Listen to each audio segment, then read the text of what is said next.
Hare Krishna Mataji, Dandavad Pranam. Hare Krishna. Mataji, just for my information, are you the devotee who is facilitating with the starting the sessions every class, Mataji? Are you doing that bit or who's doing that? Mataji, you are on mute, please. Sorry, I think that's Shivas Prabhu. Srivas Prabhu, is it? Yeah.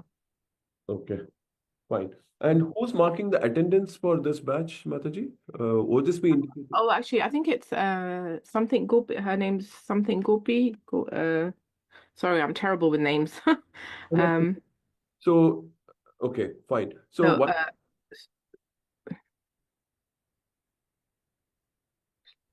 her name is. Oh, I don't have her number stored, but it's Gopi something. Her name is. So she's the one who's marking the attendance. Okay. Yeah, she's the normally one who coordinates with us.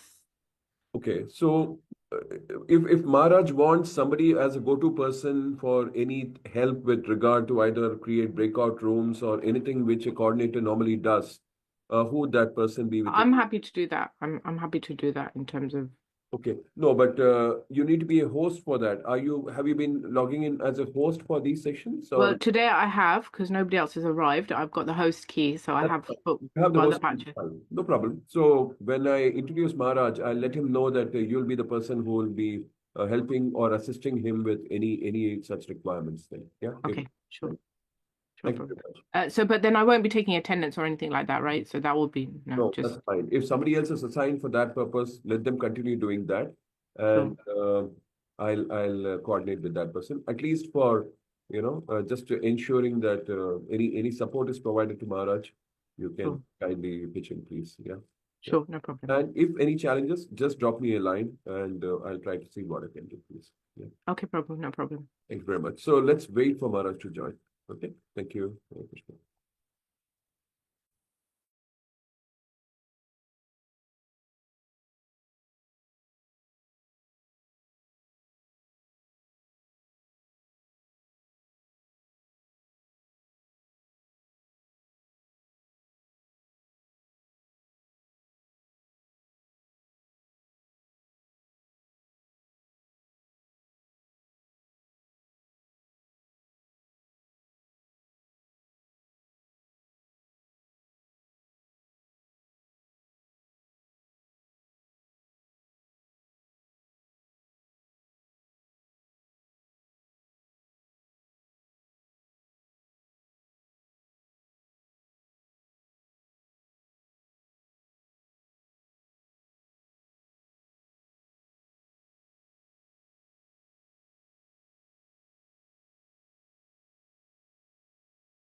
Hare Krishna. Hare Krishna, Maharaj. Please accept my humble obeisance. We would like to welcome you for this session. For this, my name is Vishweshwar Govindadas. I am the MI coordinator for this particular batch, and so I would like to take this opportunity of welcoming you for this session, Maharaj. I'm sure all the students within the batch have benefited from your teaching in the past, but I take the opportunity of just giving a short introduction about Maharaj. Maharaj is a disciple of Srila Prabhupada. He met Prabhupada and got initiated from Srila Prabhupada in London in 1971. And immediately a year after that, he got a second initiation also. Maharaj has been preaching for the past many decades in various Asian countries, including India, Philippines, China, and Thailand. Throughout these years of preaching, he has given countless souls practical guidance and deep inspiration. He took sannyasa in the year 1994 from His Holiness Samal Krishna Goswami Maharaj. And since then, he's been strictly following the various sadhanas. Whoever gets to know Maharaj admires and respects his sincerity and faithful practice of chanting of the holy name. He truly walks his talk. Maharaj has been teaching at MI right from his inception. In fact, I myself have been benefited by his immense learning, teaching right through my Bhakti Shastri and beyond also. In fact, next week also, I'm going to be, Maharaj is going to be our faculty in one of the other courses. So Maharaj, I take this opportunity of welcoming you for this group. The group has about 8 to 10 members, and if you need any assistance on an ongoing basis with regard to any technology support or anything, one of the students, one of the devotees can pitch in. I understand Vrindavani Mataji will be helping you with regard to any technical support you may require. And beyond that, there are specific devotees who have been assigned the roles to take mark attendance and other aspects, Maharaj. If anything you require me on an ongoing basis also, you can just request any of the devotees. I'll be happy to assist you in any manner, Maharaj. Okay, thank you very much, Prabhu. Very kind of you to offer so much facility for me. I'm very grateful to you for that. Thank you so much. Okay, so we'll go ahead with the class here. Om Agyana Timirandasya Gyananjana Shalakaya Chaksur Militanyena Tasmai Shri Gurave Namaha Vanchakalpatarubhyascha Kripa Sindhu Bhayevacha Patitanam Pavanibhyo Vaishnavibhyo Namo Namaha Jai Shri Krishna Chaitanya Prabhu Nityananda Shri Advaita Gadadhar Shri Vasadi Gaur Bhaktavinda Hare Krishna Krishna Krishna Hare Hare Hare Rama Rama Rama Hare Hare. So, good evening to everyone, and I'm happy to have this opportunity to go through this fourth canto section. We're dealing with the chapters, beginning chapter 20 of the fourth canto. Is that right? And we'll be going up to chapter number 23. Yes, Maharaj. Thank you. All right, so chapter 20, Lord Vishnu's appearance in the sacrificial arena of Maharaj Prithu. So you'll remember from chapter 19 what had happened there, that how there'd been Maharaj Prithu performing his horse sacrifices, and it was something of a competition going on between Maharaj Prithu and Indra. Indra, the king of heaven, had performed 100 horse sacrifices. So Maharaj Prithu had performed 99 sacrifices, and Indra became worried that he would lose his position to Maharaj Prithu. So Indra managed to steal away the horse, which was meant for the sacrifice. So this is what happened, and here we have this chapter beginning. Maitreya is saying,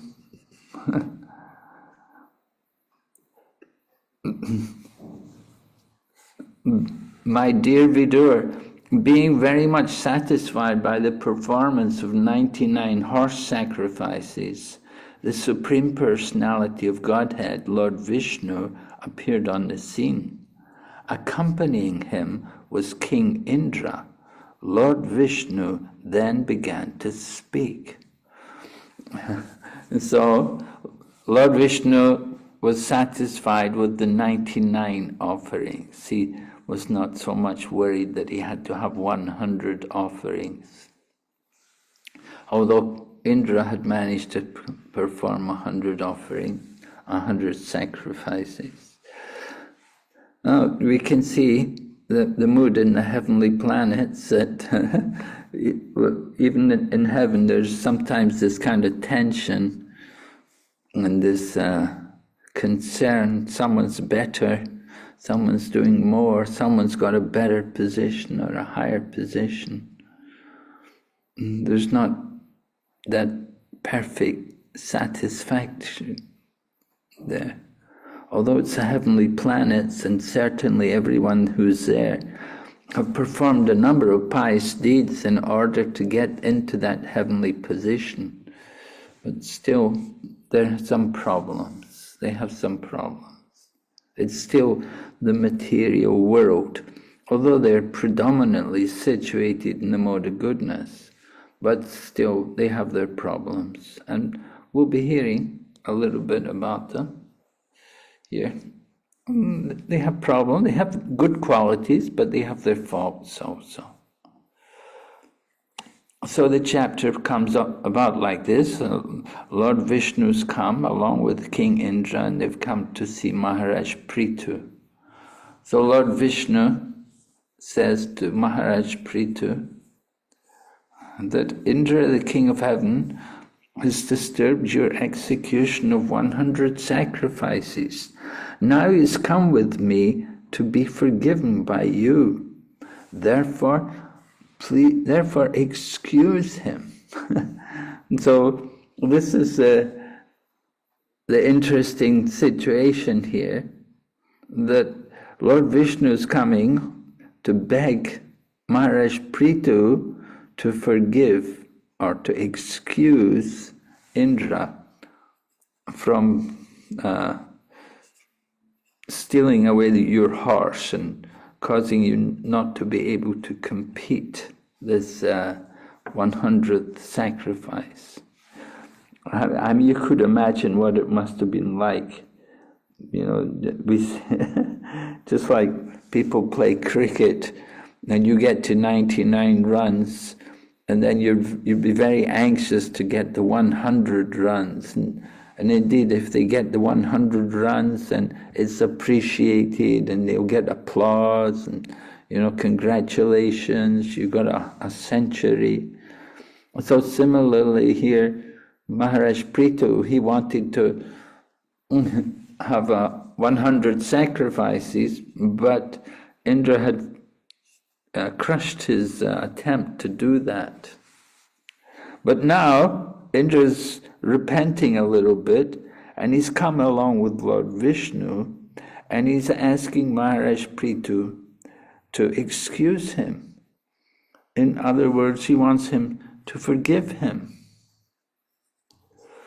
So it's an interesting situation, and forgiveness is something which is important.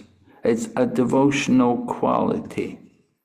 You can see here in the purport of text number 3, at the end of the purport, it is said that forgiveness is a quality of those who are advancing in spiritual knowledge.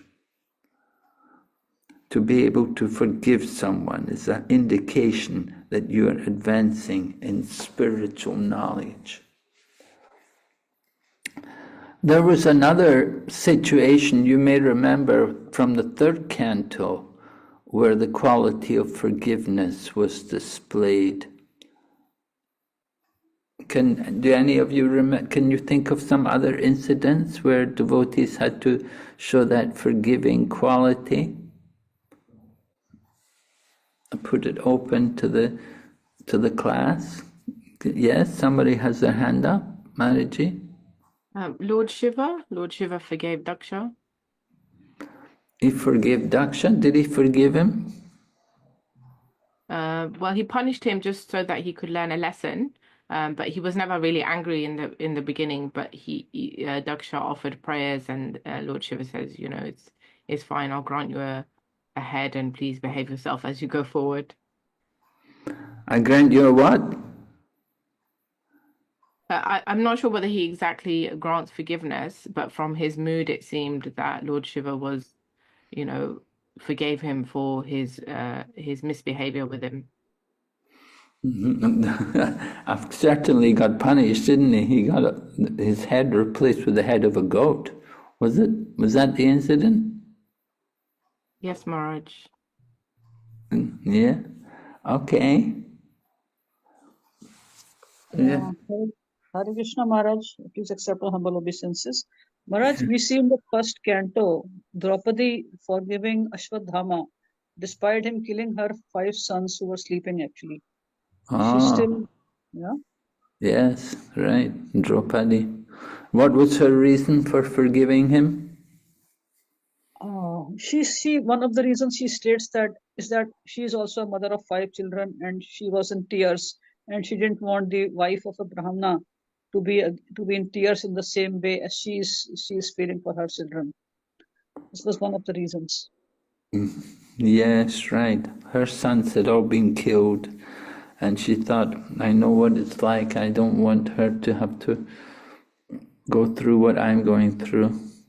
And so yes, that quality, that was there in Draupadi. That was one example. Yes? Anybody else? Hare Krishna Maharaj, Dandot Pranams. Maharaj, in the third canto, we again see the example of the Lord coming out of the doors of Vaikuntha to ask forgiveness from the Kumaras on behalf of the offense that was committed by Jaya and Vijaya, and asking them to forgive them for their intrusions. Yes, right. That's an interesting one, yeah.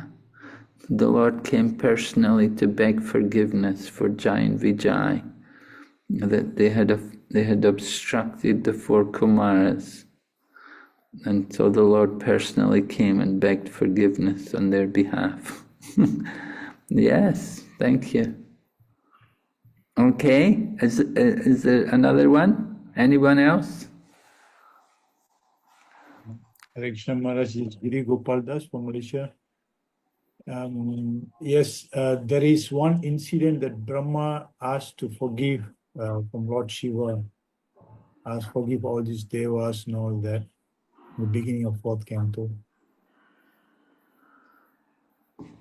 Okay. Yeah, there was another one which I just recently came across in the 3rd canto.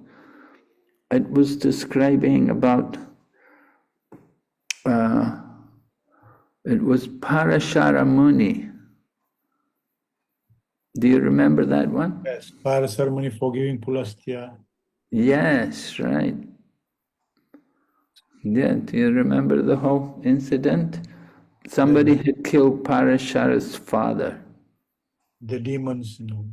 Right. So, what Parashara wanted to do a yagya to kill the demons, right? And then Vashishta came, and Vashishta begged Parashara Muni that, please don't do this. That this is not very proper to do this, to kill all the demons. One demon has killed your father, you want to kill all the demons. This is not very good, not proper behavior. Please forgive them. Please forgive, be forgiving.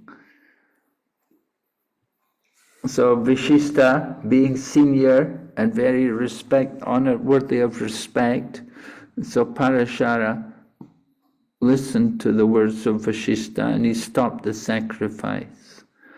And so he was very pleased with Parashara and he gave him a benediction. Do you remember?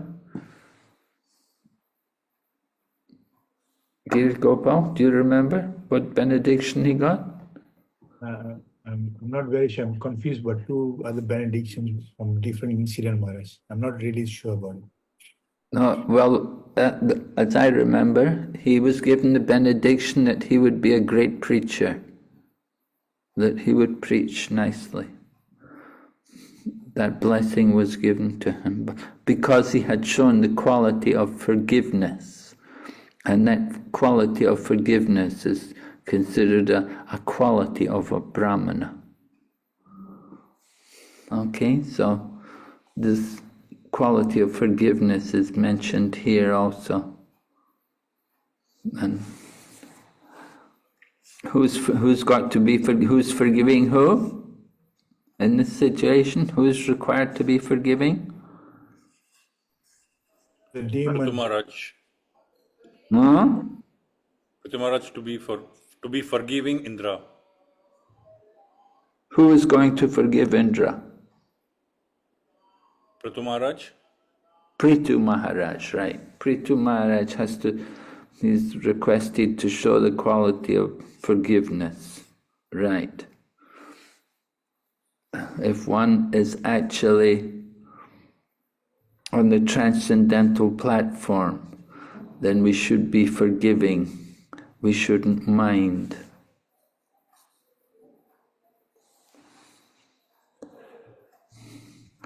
Because what's happening, somebody is insulting, somebody is not treating you well, but that's on the bodily platform.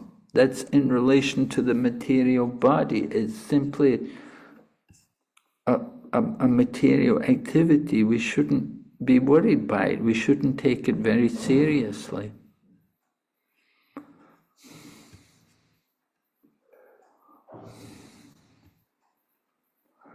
And Prabhupada writes at the end of the purport of text 2, the body is only a superficial covering.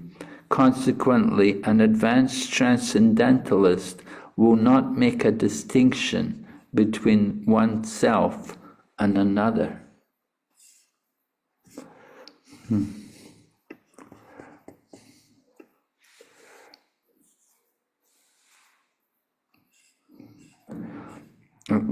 Then text number 3 goes on, an advanced human being is never malicious to others.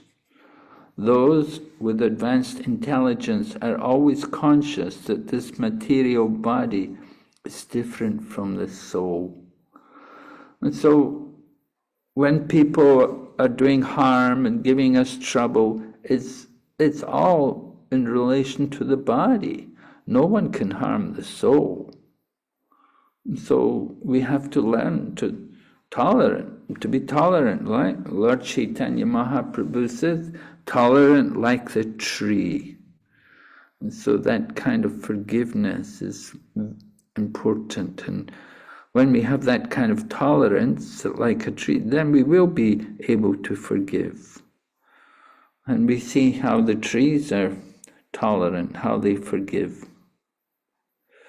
People come, cut them, but still they continue to give shelter and they give fruits and so on. So this is an important point which comes up at the beginning of this chapter, that Maharaj Prithu is encouraged not to take the dealings of Indra too seriously. Don't be too much disturbed by what's been happening.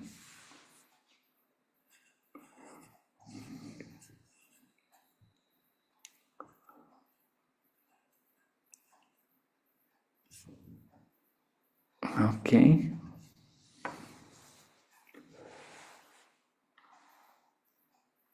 And Lord Vishnu goes on, warning Maharaj Prithu, if a personality like you, who are so much advanced because of executing the instructions of the previous acharyas, is carried away by the influence of my material energy, then all your advancement may be considered simply a waste of time.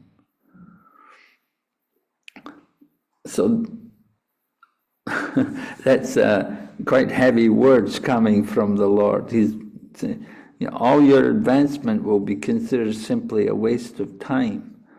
So our behavior, how important behavior is, we have to learn to be fixed on the transcendental platform and not to be disturbed by things. One time Srila Prabhupada was giving a lecture, and somebody in the middle of the lecture, someone stood up and began to hurl abuse at Srila Prabhupada. And then the man who hurled the abuse, then he turned and walked out. And Srila Prabhupada simply looked and said, I must have offended him in my previous life. So Srila Prabhupada was being tolerant. He didn't take the man too seriously. He simply understood must be some karmic thing, some reaction from previous life. So Prithu Maharaj was certainly trained in the parampara system, and so it's certainly his duty to be tolerant and to show saintly qualities. And later on we will see actually how much the Lord appreciates Prithu Maharaj's behavior. The behavior of the devotees, very, very, very important, right? We all have a responsibility to behave nicely, to present the Krishna consciousness movement. Sometimes Srila Prabhupada had to deal with complaints, especially in relation to our Sankirtan tactics. Some people would become offended and they would write complaining. And Prabhupada would write back to them. Prabhupada would give them a reply, and he would also apologize to them. And at the same time, he would also try to encourage the person who was complaining that they should be forgiving, that they shouldn't take it too seriously, but they should see the higher principle that the devotees have sacrificed their life for the service of Krishna, and that they were distributing books not for their own benefit, but with the purpose of trying to benefit others. So like that.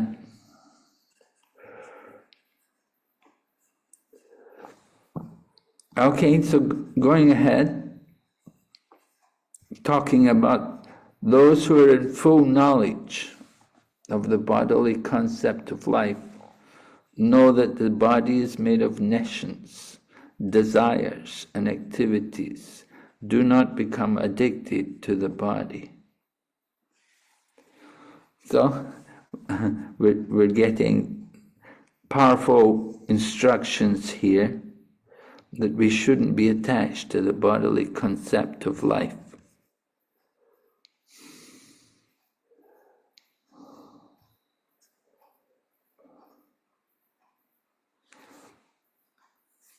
So, Srila Prabhupada's purport continue in that vein, that performing activities, they should be done for the pleasure of Lord Vishnu. And Prithu Maharaj was performing sacrifices. They should be done for the pleasure of Vishnu, not for his own satisfaction. So that idea of doing 100 sacrifices, that's more for his pleasure. It's not going to give pleasure to Lord Vishnu. Whether you did 99 or 100, doesn't make any difference to Lord Vishnu. And whatever we do, it should be done for Lord Vishnu. So, Maharaj Prithu is being corrected. You shouldn't be too much attached to wanting to do 100 sacrifices, because you're doing it for the pleasure of Lord Vishnu, and he doesn't mind if you do 99 or 100. It's not going to make a big difference to him. So in this way, Maharaj Prithu is encouraged to give up his material attachment. And then Prabhupada goes on talking about the Vedas and performing material activities, because that's what the Vedas mainly deal with. Rise above the modes. Trigunya Vishaya Veda. The Vedas deal with the three modes of nature: rise above the modes, be transcendental to all of them, be free from all dualities.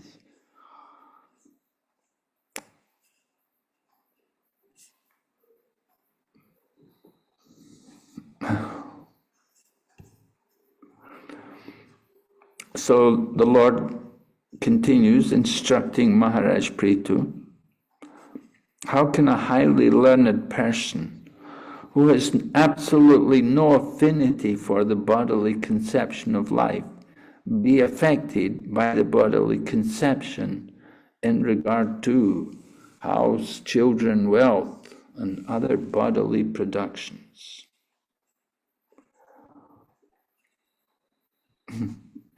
That a person's actually trained in spiritual knowledge, then he has to detach himself from the material situation. We have to apply the knowledge which we have received. We shouldn't maintain material attachment. So Prabhupada writes about Vedic ritualistic ceremonies, how people usually perform ritualistic ceremonies. They're interested in sense gratification. Right? He says, materialists who are especially interested in sense gratification are given permission or license to enjoy sense gratification by executing the Vedic ritualistic ceremonies. That is called Trigunya Vishaya Veda. Right? The Vedas, so the Vedas, dealing with the three modes of material nature, they're offering material facilities to people. You can enjoy the material world, right? But that is not the ultimate purpose of the Vedas. But that is one purpose, that is there. But there's another side to the Vedic performance also. And on the higher platform, people can perform Vedic ritualistic ceremonies for the transcendental service of the Supreme Personality of Godhead. And that is called nice Trigunya. That means above the three modes of material nature. Devotional service to the Lord has nothing to do with the material conception of life. So performing devotional service is meant to be done simply for the pleasure of Krishna. We don't do it for our own satisfaction.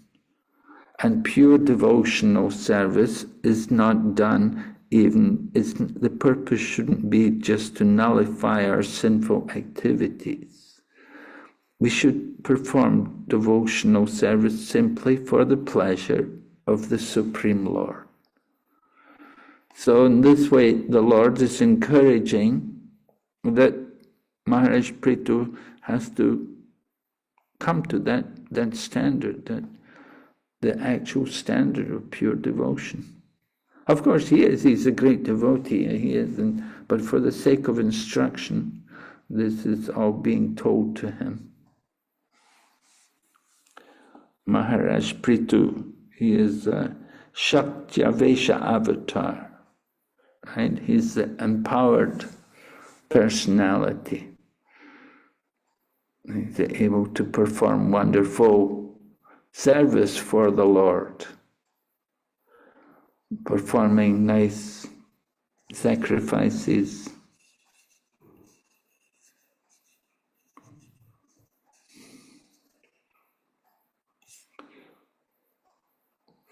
All right, so then chapter goes on discussing the nature of the soul, coming to the transcendental platform. Important point is made that by knowledge, one will come to devotion. So people have to have transcendental knowledge. If they can get a good understanding of the spiritual aspect of life, then it will make it much easier for them to take up the path of devotion. The yoga ladder is also there. We know from the Bhagavad Gita.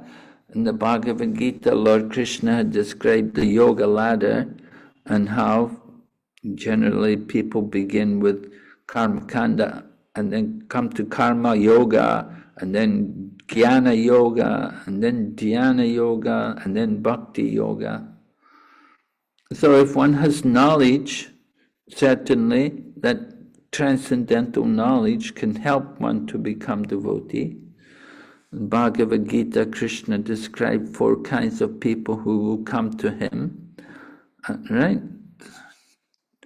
Chatur vida bhajanti mam jnana sukritino arjuna arto jignasur artarti jnani cha bharatashaba.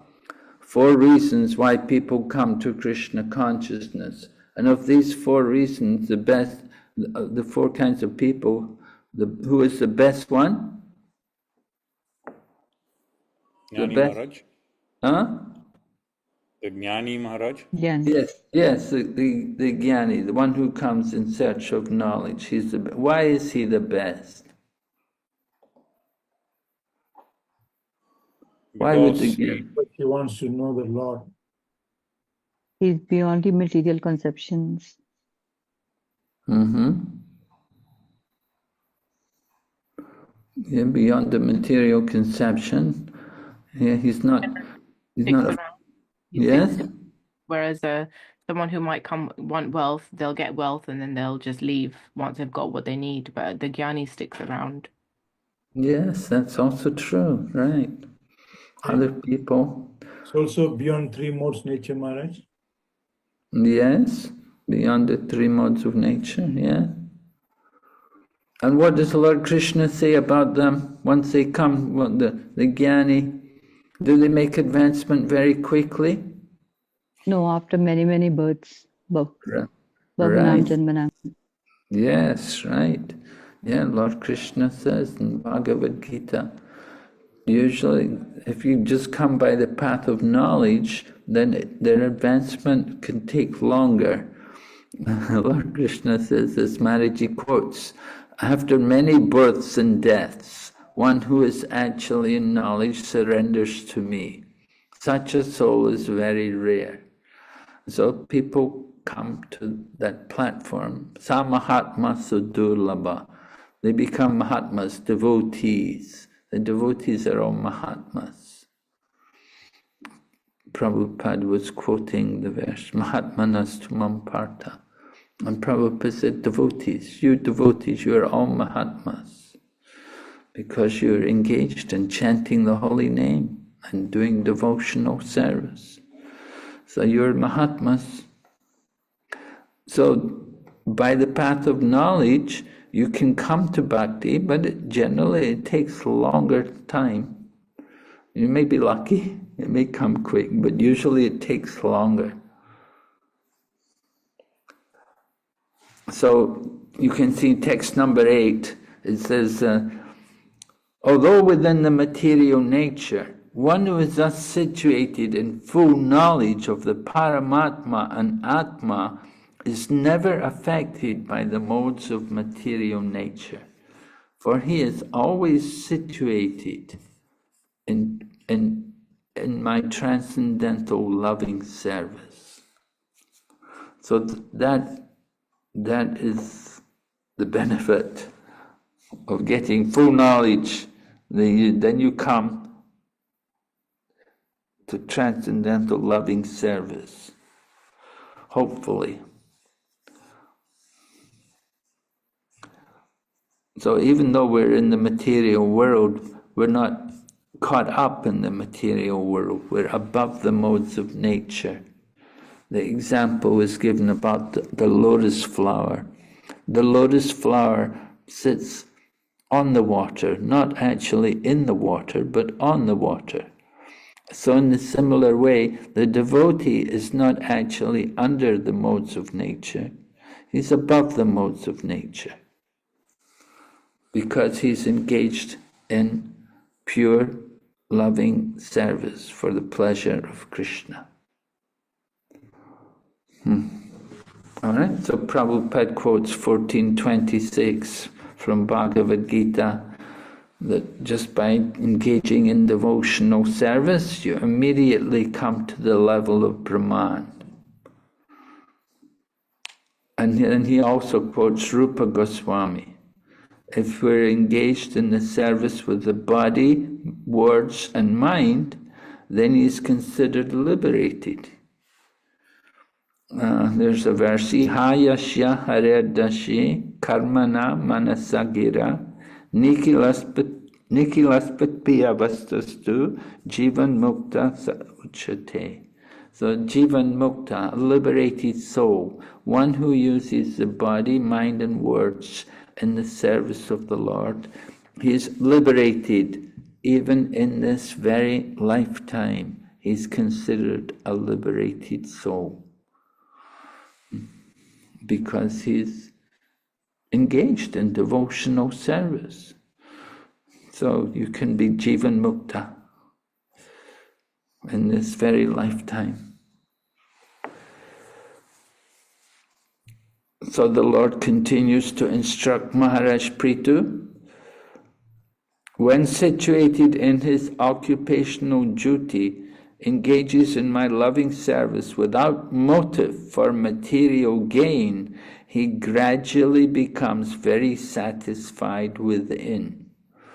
So Lord Vishnu is describing the important characteristics there in performing service for him and serving the Supreme Lord, that there should not be motive for material gain. Of course, usually material world, everyone is very motivated. They're very karmic people. We're always interested. We want to know what's in it for me. What are you going to give me? What am I going to get? We want to know what's the reward. So here the Lord is saying we should not be motivated for any material gain. In Srimad Bhagavatam, of course, it's also described like that, right? Savai pum samparo dharmo yato bhaktir adhoksad ahaitaki apratihata yayatma suprasidati. So it's similar, this verse is similar to what was stated there in the second chapter of the first canto by Sutta Goswami. Here, Lord Vishnu is saying similar, that we should engage in the Lord's service without material motive, and then we'll gradually become very satisfied within. To satisfy the soul, we have to give up material desires. Right? Material desires burn like lust. They're never satisfied. So it's very important for us.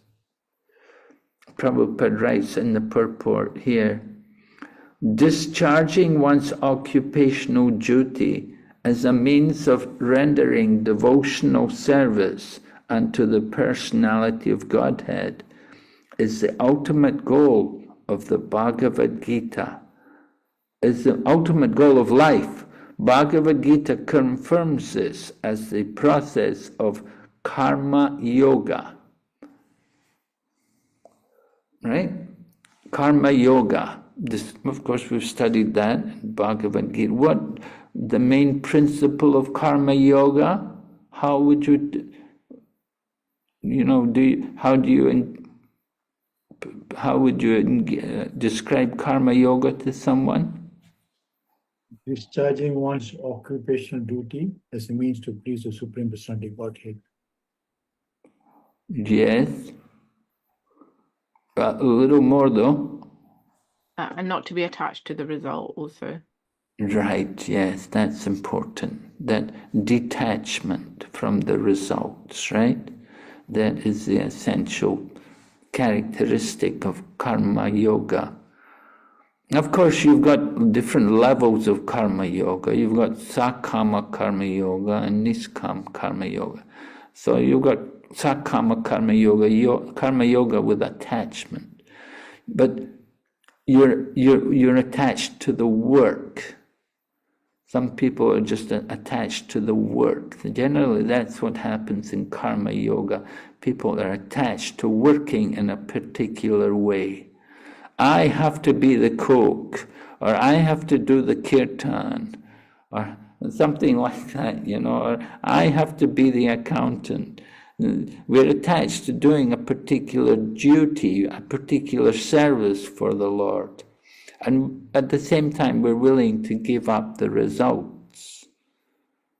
But we're pretty much attached to working in a particular way. How is it described in Bhagavad Gita, Karma Yoga? Give me some verses from Bhagavad Gita about Karma Yoga. Yat karoshi yadashnasi yat juhosi dadasi. Translation? Whatever you do, whatever you eat, whatever tapasya you do, you do it as an offering to me. Yes, Tat Kurushva Mad Arpanam, offering everything to Lord Krishna, right? Why did Lord Chaitanya reject that when it was spoken by Ramananda Rai? Lord Chaitanya asked Ramananda Rai to give a verse about the ultimate principles of religion. So when Ramananda Rai quoted this verse, Lord Chaitanya, he said, no, go higher. It is external. No, that was Varnashram, was external. But Karma Yoga, performance of Karma Yoga, why did Lord Chaitanya reject that? Is it because it's done out of duty and not love? Yes, actually Lord Chaitanya wanted to hear about Bhakti. He didn't want to hear about Karma Yoga, he wanted to hear about Bhakti Yoga. He wanted to know about something higher than Karma Yoga. Karma Yoga, people may sacrifice the result. They don't know who God is, they just do it, A lot of people do Karma Yoga, they're just pious. And you get a lot of impersonalists, Mayavadis doing Karma Yoga also. It's not just only bhakti, there's not a lot of bhakti there in Karma Yoga. There may be, but there doesn't have to be. And Lord Chaitanya wanted to hear about bhakti when he asked Ramananda Rai. And so when Ramananda Rai quoted that verse, Lord Chaitanya said, no, go higher. Because people come, Karma Yoga, do Karma Yoga, they have no idea who God is. Offer to Ganesh, offer to Shiva, offer to this one, offer to that one. They don't really know anything. The nature of Karma Yoga is there's no real knowledge there. So anyway, here the Lord is encouraging Maharaj Prithu that he should engage in service without motivation for material gain. And that is Karma Yoga.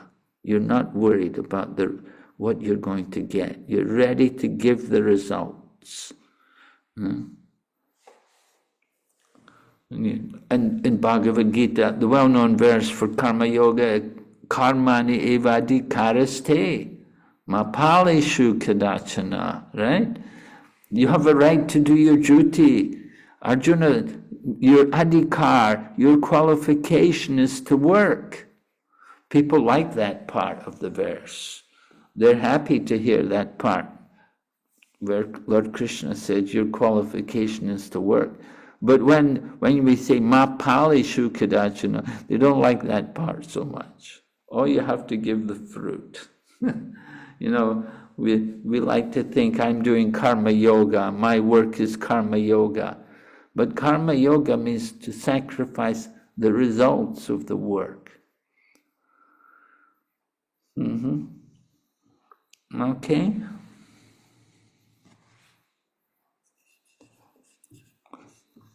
Prabhupada describes in that purport. He said, in other words, we should act only for the satisfaction and service of the Lord.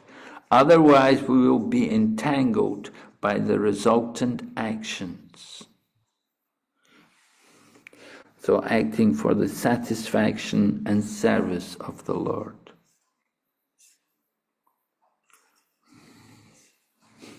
Then later on in this purport, text number 9, Prabhupada talks about how devotional service is very simple. He said devotional service is very simple and anyone can adopt it. Let one remain what he is. He need only install the deity of the Lord in his house. The deity may be Radha Krishna or Lakshmi Narayan. There are many forms of the Lord. In this way, a Brahmana, Kshatriya, Vaishya, Sudra can worship the deity with the results of his honest labor. Regardless of one's occupational duty, one should adopt the devotional means of hearing and chanting, etc. In this way, one can very easily engage himself in the service of the Lord. And when the Lord is pleased with one's service, one's mission in life is fulfilled. So one point I notice here in that section, Prabhupada said anyone can worship the deity. He doesn't just say only the Brahmanas should worship the deity. He mentioned the 4 different divisions of society, includes Vaishya and Sudra, and they can all worship the deity. So, how do you any comments on that? But they have to have proper training and qualify themselves, Maharaj. Well, Prabhupada said it's very simple. Anyone can adopt it. There's no mention about you have to have proper training and everything. He said, regardless of one's occupational duty, one can very easily engage himself. And Prabhupada said, for example, Gornitai can be worshipped simply by kirtan. You know? So, do we need to know everything and all the things which the Brahmanas do? Is it just simply for Brahmanas to worship the deities? Where are the Brahmanas in the Kali Yuga anyway? There are no real Brahmanas in the Kali Yuga.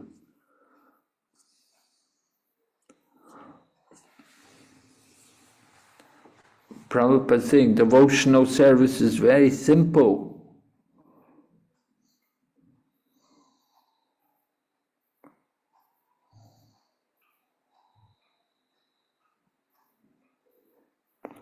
Any comments, anyone? How do you feel about that? Do you agree or? I agree, Maharaj. Maharaj. In 9th chapter also, like Krishna says, no, Patram Pushpam Phalam Toyam. If one offers me with love, devotion. Yes, well, Patram Pushpam Phalam, that doesn't mean that you should just offer, you may be a rich man and you just offer very basic things, right? that wouldn't be so good. We should worship according to our means. And if somebody is more qualified, okay, you can do more. But it's not that anybody's doing anything wrong. Maharaj, is it because the Lord in the deity form is merciful, and he has manifested in that form in order to accept the service of the devotees, and therefore these rules and regulations do not really become a hurdle or an impediment in the execution of deity worship? Would that be the reason? Well, maybe. It may be. I mean, Prabhupada certainly wasn't too much concerned about all the different rules and regulations and rituals. He kept everything very basic and simple.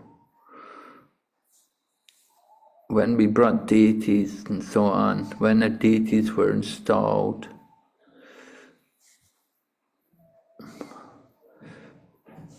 I guess Prabhupada at the same time, he encouraged that as the society would grow, that we would become more sophisticated and more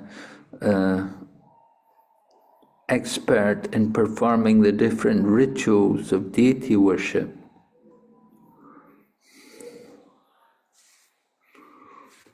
But how much is expected for someone at home? You know, you have a deity at home. Many people do. You have their own deities in the house. What kind of standards are they expected to have? Important things are the devotion, cleanliness, punctuality. These things that Prabhupada stressed that, the principles of cleanliness and punctuality. He liked that. He was always concerned that worship should be on time, the deity greeting should be very punctual.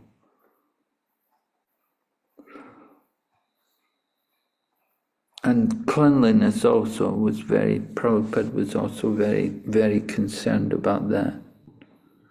Prabhupada was meticulously clean, and he was also very concerned that our deity worship would be very clean, where everything would be very paka.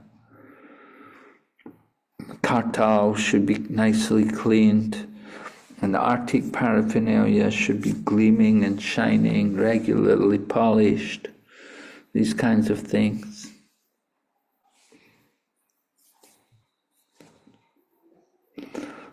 Some people give more attention to mantras and they never polish the paraphernalia.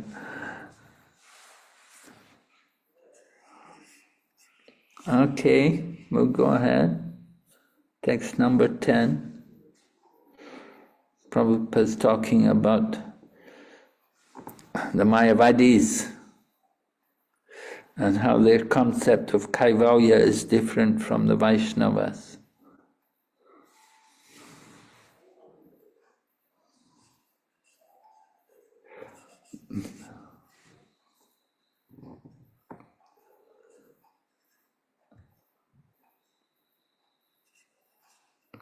So Kaivalya, concept of oneness. But we understand oneness in and different. Oneness in desire, but different personalities.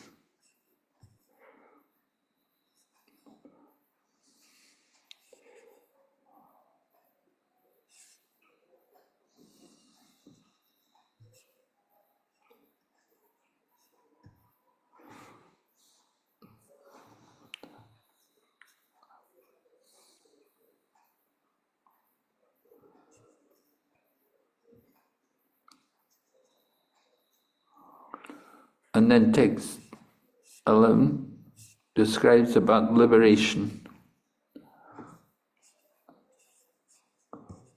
Realizing the difference between the body and the soul.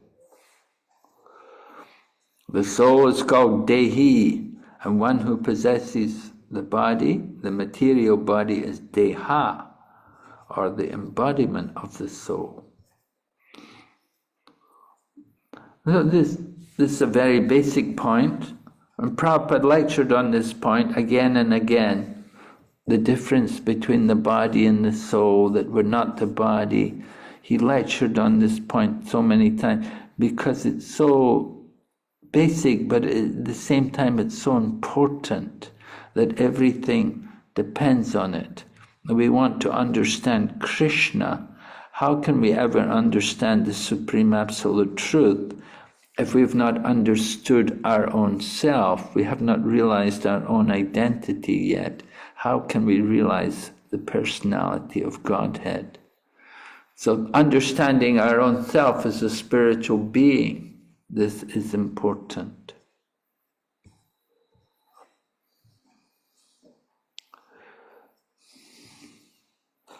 The change, the soul is called kutastam. The soul is fixed, it's called kutastam. The body is changing at every moment.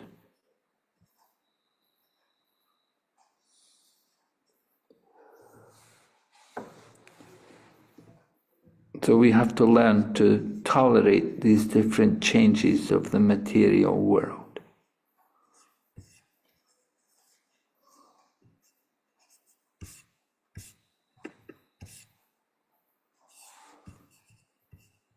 Prabhupada talks about happiness and distress. Certainly we are easily affected. Something goes well for us, we rejoice, and when things go wrong, we lament.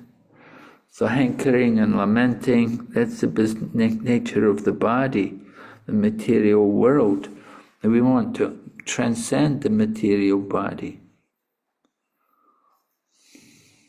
So we should not be disturbed by all the different goings on of the material elements.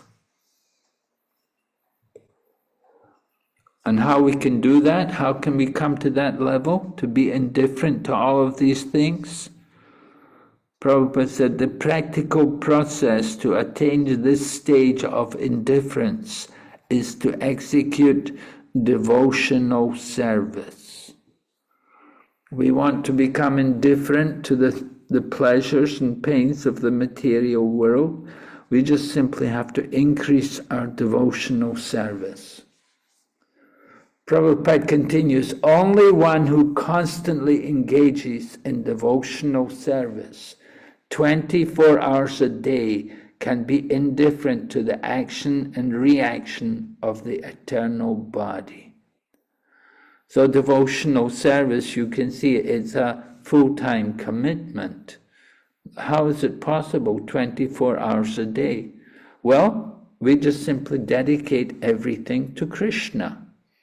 We eat for the pleasure of Krishna, and we sleep so that we can do service for Krishna the next day. Everything is done in relation to serving Krishna. So 24 hours a day, everything. We work in a job, we do it for the pleasure of Krishna.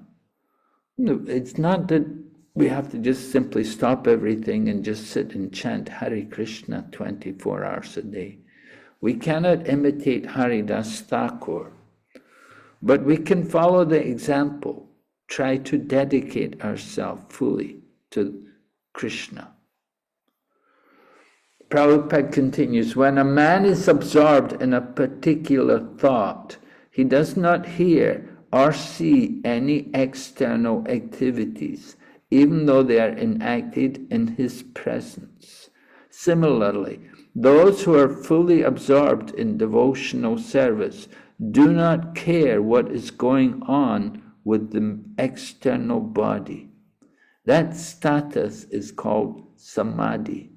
One who is actually situated in samadhi is understood to be a first-class yogi. We give the example is, I think it was Stalin. Stalin, that great leader, the ruler at one point of the USSR, Stalin, he had to have a surgical operation. And he did not want to have an anesthetic. So he had them do the surgical operation while he was subconscious. And he was conscious and he held a gun in his hand the whole time. And if they did anything wrong, it'd kill them. But he went through the whole operation, the whole surgery, without an anesthetic. And so that is the point is being brought out here, that somebody is in devotion, doing devotional service, they're not conscious of what's going on with the external body. The external body may be subject to so many pains and pleasure, but he's not disturbed by it. Can you think of some examples of this from the scriptures? Have we got some examples of this in our scriptural? Maharaj, would Prahlad Maharaj be an example? Yes, certainly, Prahlad Maharaj. He is the example. He's simply remembering Krishna. In every situation, he simply remembers Krishna. Wherever he is, whatever's happening, he's not praying to Krishna to save him, but he's remembering Krishna. Okay, someone else? What about Jada Bharat? When he's being insulted by King Rahugana, he's remembering the philosophy that's given by the Lord in the scriptures. Yes. Yeah, interesting. Jada Bharat. He was indifferent to... He took the job as a palanquin carrier for Maharaj Rahugan. He didn't really want to carry, but he just did it anyway. Oh, they've taken me, I should do it. And then he was carrying the palanquin at the same time, didn't want to walk on the insects. And so it became a rocky ride for Maharaj Rahugan, and he got angry and threatened to beat Jada Bharat. And then Jada Bharat revealed his actual position. Maharaj Rahugan was thinking he was just an imbecile. He thought he was just an uneducated, stupid person. But then Jada Bharat began to speak the highest philosophy. And then Maharaj Rahugan understood that, oh, this is a very great soul. And Maharaj Rahugan became repentant and fell at his feet and begged forgiveness and asked him where he got that knowledge from. Yes. I was thinking of the example, I was thinking the story about Vasudeva, the leper in Chaitanya Lila. There was this, the leper Vasudeva, who was a Brahmana, and his body was riddled with leprosy, and the worms were eating his flesh. And if one of the worms fell out from his body, he would pick it up and put it back in his body. And it happened that Lord Chaitanya came there, and Lord Chaitanya embraced him. And when Lord Chaitanya embraced him, his whole body became rejuvenated, and he became transformed, and his body became free of leprosy, and he became very healthy. But Jada Bharat, Vasudeva was not happy to see this change in his body. And Vasudeva said to Lord Chaitanya, he said that now my body is healthy, he said maybe I could have problems with the material world, and I'll think about sense gratification. So what did Lord Chaitanya tell him to do?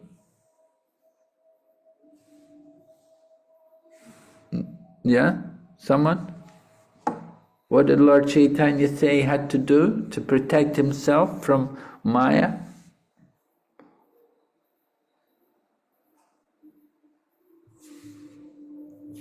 Anybody?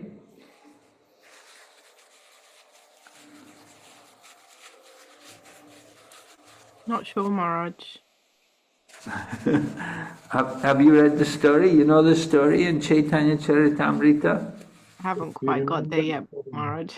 No? Anyway, Lord Chaitanya was in South India, and this one Brahmana had leprosy, and the worms were eating his body. And so he had come to see Lord Chaitanya, but Lord Chaitanya had gone. But somehow, miraculously, Lord Chaitanya returned. And Lord Chaitanya returned, and he saw this leper Vasudeva there, and he embraced him. And the leper Vasudeva's body all became transformed. it all became effulgent and healthy and rejuvenated. But the leper Vasudeva was not happy. He said, now it will be difficult for me. He said, I can be drawn into Maya and I can think about sense gratification. When I had leprosy, there was no question of sense gratification because I was in such a diseased condition. But now my body's healthy and rejuvenated, I may be inclined to sense gratification. Right? When you have a healthy body, you think more about sense gratification. When you're sick and diseased, then you're not so inclined. So, what's the solution? Lord Chaitanya... Huh? To chant Yes? incessantly. Hare Krishna. Yes, what did you say, Mataji? To chant incessantly the Hare Krishna mantra. Chanting, yeah, you have to become... Lord Chaitanya told the leper Vasudeva, you have to preach. He said you should preach Krishna consciousness, preach about devotional service to Krishna, to everyone, and constantly chant the holy name. He said that will protect you from Maya, if you're constantly preaching. So it's not that, you have to be sick, you have to be diseased to be out of Maya. All right? So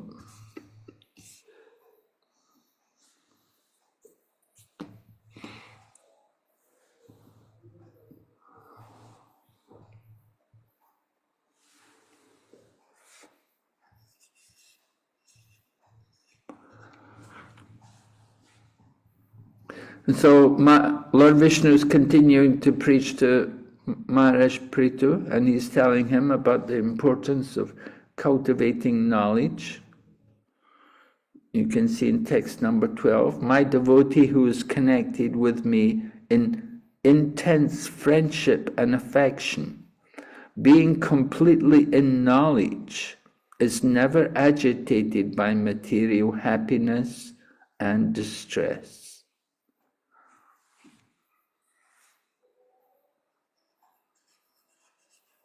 So Prabhupada in the purport raises a question, right? It's important for us to see how Prabhupada raises these kind of questions, because Prabhupada knows there's going to be questions, people will have arguments about this. So the question may be raised, if a living entity has to act as the superintendent of the activities of the bodily combination, how can it be indifferent to the activities of the body? Right? You're responsible for the body. So how can you be indifferent to the activities of the body? If you're the superintendent, it means you're responsible, you're taking care of the body. So how are you going to be indifferent? So Prabhupada answers, he said, the answer is given here. These activities are completely different from the activities of the spirit soul of the living entity. And Prabhupada goes on to give an example. And he talks about the businessman who is in the car, and the businessman's in the car, he's going to work, and he's thinking about his business all the time, but he's riding in the car.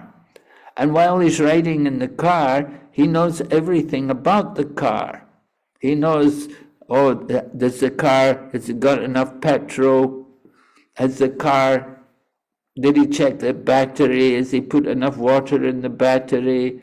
And what about the tire pressure? And he's thinking like that. But at the same time, he's a businessman. So he doesn't really have any connection with the car. He's just sitting there. He's not driving it. But he knows about it. It's his car. So he knows about it. But he's got a driver. In India, most people have like that. They get a driver to drive for them, and they will simply sit there, and they're on the phone all the time. They call people. because they have to do their business. So in the same way, we're in the body. We're in the body. We have to live in the body. We have to take care of the body. But we know we're not the body. We're working. We're doing our service for Krishna. We do our chanting. At the same time, we have a material body. We have to take care some things of the body. You have to do so many things for the body. Bathing the body, dressing the body, so many things. Sometimes even exercise for the body. So we're not the body, but we have to live in that body. So we take care of it. So there are different kinds of processes for spiritual advancement. And Prabhupada goes on, he talks about the karmis. They engage in the activities of the body. Their aim is to give comfort to the body. That's just simply the karmi. And the jnani, he's doing philosophical speculation, trying to understand the Brahman, try to come to the spiritual platform, sometimes even do yoga. You get the yogis, pranayama, nose pressing yoga. So bhukti mukti siddhikami sakale ashanta Krishna bhakta niskam sa esha shanta. Bhukti mukti siddhikami sakale ashanta. None of these people are peaceful. Bhukti, those with material desires like the karmi. Mukti, the jnani wants mukti. Siddhi, the yogi wants siddhi. Bhukti mukti siddhi kami, and the materialist wants sense gratification. None of them are peaceful. They all have some material desires. Krishna bhakti niskam sa isha shanta. Only the devotee is peaceful. Devotee can remain transcendental. So in this way, Lord Vishnu is encouraging Maharaj Prithu. He said, keep yourself always equipoised, treat people equally, whether they are greater than you in the intermediate stage or lower than you. Do not be disturbed by temporary distress or happiness. Control your mind and senses. Try to execute your duty as king in whatever condition of life you may be posted by my arrangement. For your only duty here is to give protection to the citizens of your kingdom. So in this way, Lord Vishnu is giving very important instructions to Maharaj Prithu, right? That he has to protect the citizens. That's important. As a Kshatriya king, he has to take care of the people under him.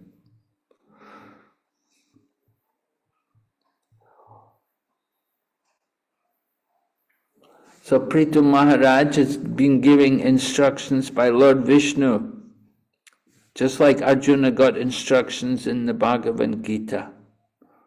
So Prabhupada quotes Bhagavad Gita, Vayavasayatmika buddhi.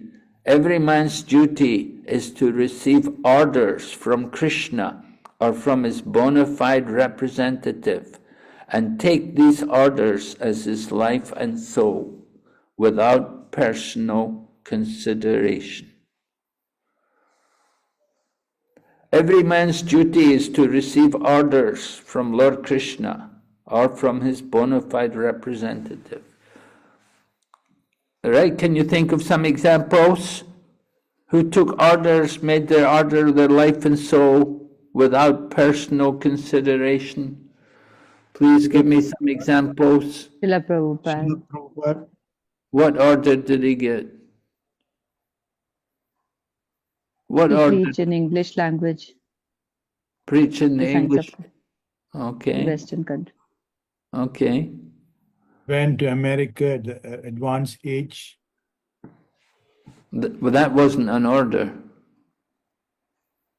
Okay. Print books. Yes. What was the order? Srila Prabhupada said, told him that Srila Bhakti Siddhanta Saraswati Thakur Maharaj told Srila Prabhupada, if you get money, print books. So he printed If so you many ever books. get money, use it to print books. Right. Okay, good. All right. What about some other people besides Srila Prabhupada?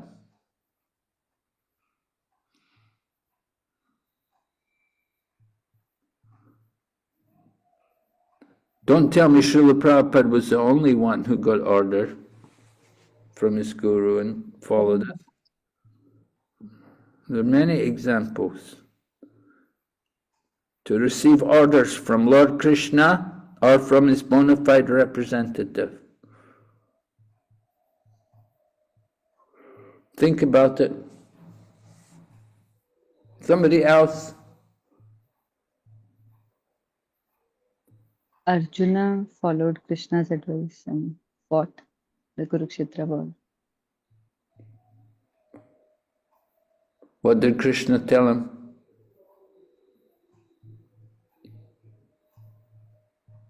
Like in Bhagavad Gita, Krishna says many times that you should fight.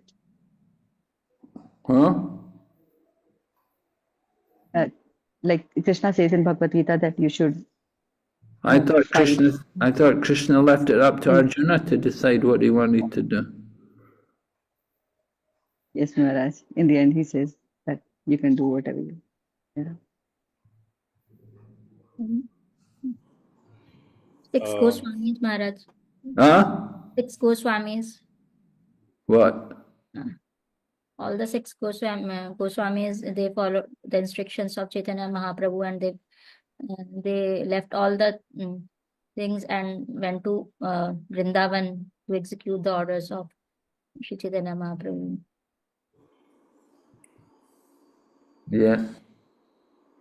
Hare Krishna Maharaj.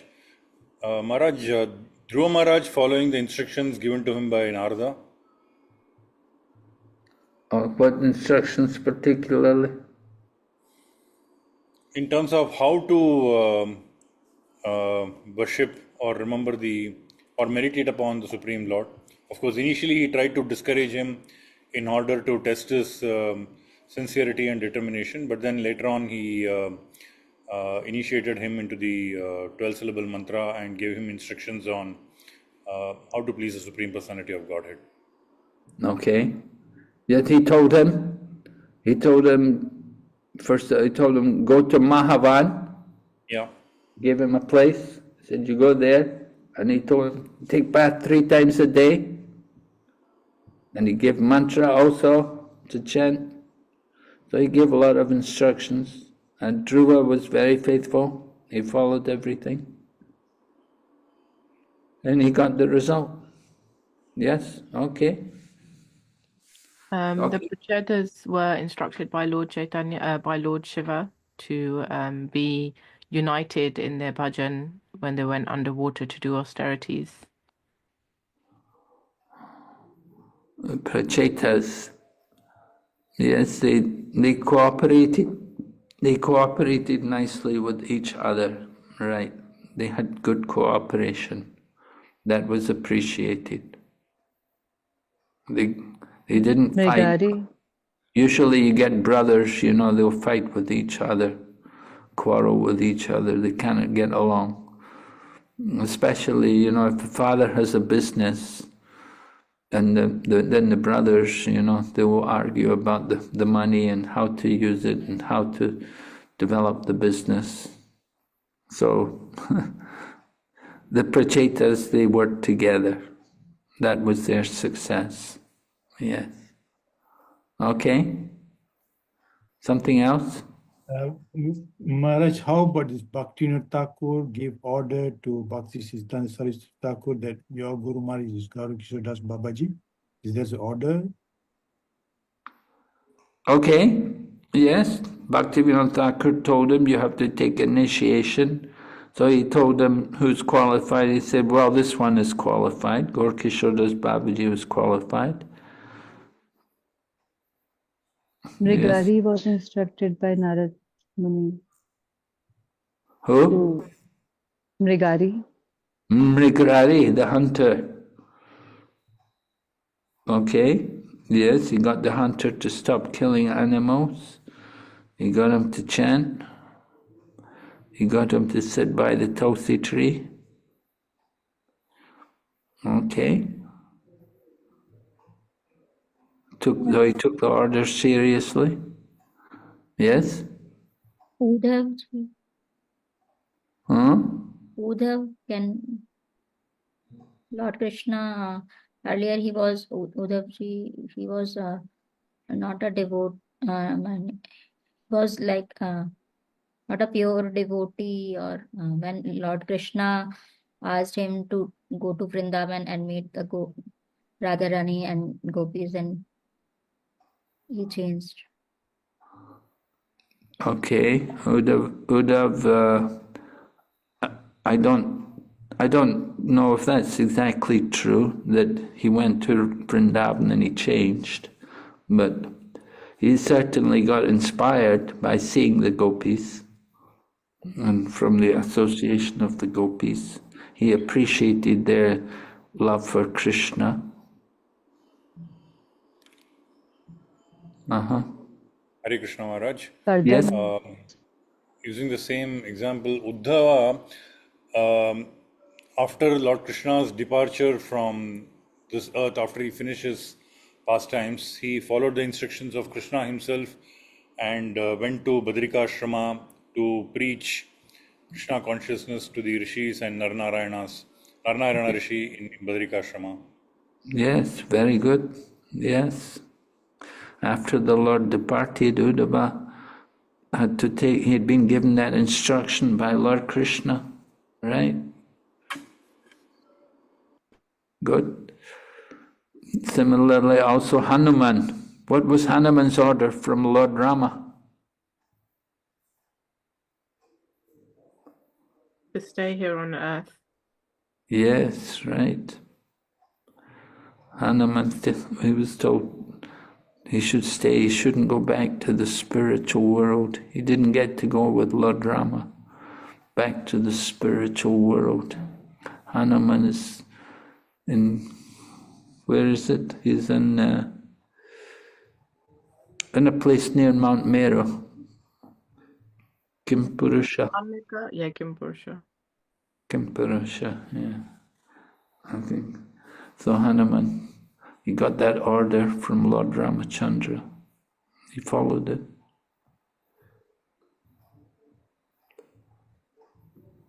Prabhupada's also given us the instruction to cooperate with one another. How well we're doing that, I'm not sure, but we're trying. Lord Chaitanya gave the order to Nityananda and Haridas, the famous order, Prati Gari Gari Gya Koro E Bhiksha, Bolo Krishna, Bhajo Krishna, Koro Krishna Shiksha. He told them to go to every door, every gully, every place, knock on the door and tell people, chant the name of Krishna, worship Krishna, and study the books about Krishna. So Lord Chaitanya told Haridas and Lord Nityananda like that. And they did, and they went even to Jagai and Madhai and got them to chant, tried to make them devotees.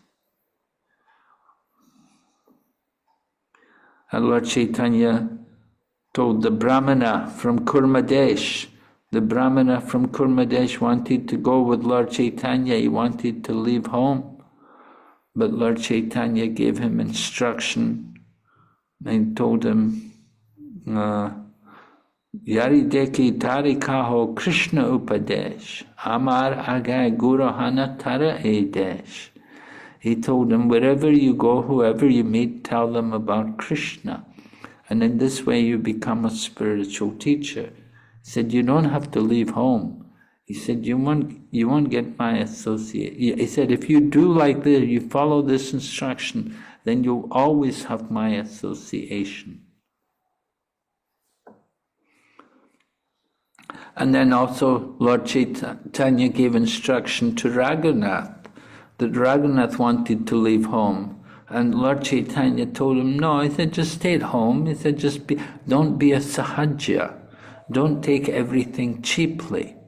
Just simply go home and behave like a normal person and keep Krishna in your heart.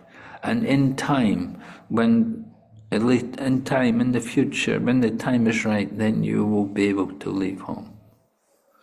And Raghunath did it. Raghunath he was always running away from home, but then he met Lord Chaitanya, and Lord Chaitanya told him, you just stay at home. Don't be sahaja. So he took the order very seriously. Right? So taking the orders from the spiritual authority is very important. Just like when we get initiation, that time the spiritual master may give you some order. Well, of course, we promise, we ourselves promise to chant 16 rounds and follow principles. So these orders are important. And Prabhupada writes, Vishwanath Chakravarti Thakur states that one should not care very much whether he is going to be liberated or not, but he should simply execute the direct order received from the spiritual master. If one sticks to the principle of abiding by the order of the spiritual master, he will always remain in a liberated position. So the order of the spiritual masters, it's our life and soul. So we're trying to continue in that way, as Prabhupada was given instructions. We're trying to continue applying the same principles Srila Prabhupada gave us.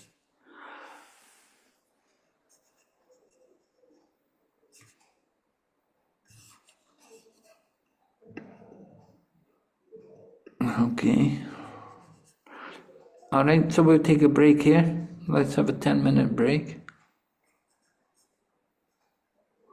Hare Krishna. Hare Krishna.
Hare Krishna, Prabhus. Everybody back?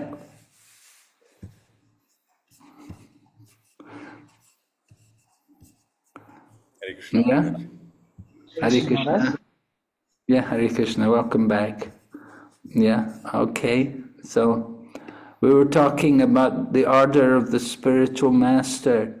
I was just thinking about some interesting examples. Prabhupada gave orders to different devotees to do things, you know. You know, like he sent Brahmananda at one point, he sent Brahmananda to Pakistan. They go to Pakistan, you know, and that was at the beginning of our movement. They had no idea who we... And Brahmananda went as well. That was one thing. And then another thing, Prabhupada had the devotee start the temple in Delhi. And they were on the train, and the train just passed through the train station in Delhi. And one man somehow saw Prabhupada there and started to speak to him, and then said to Prabhupada, he said, you know, why don't you have a temple in Delhi? And so Prabhupada immediately turned to the devotee who was accompanying him in the train, and he said, Guru Das, get down now. You get off the train now and make open a temple here in Delhi. and he said, you can take a few men with you.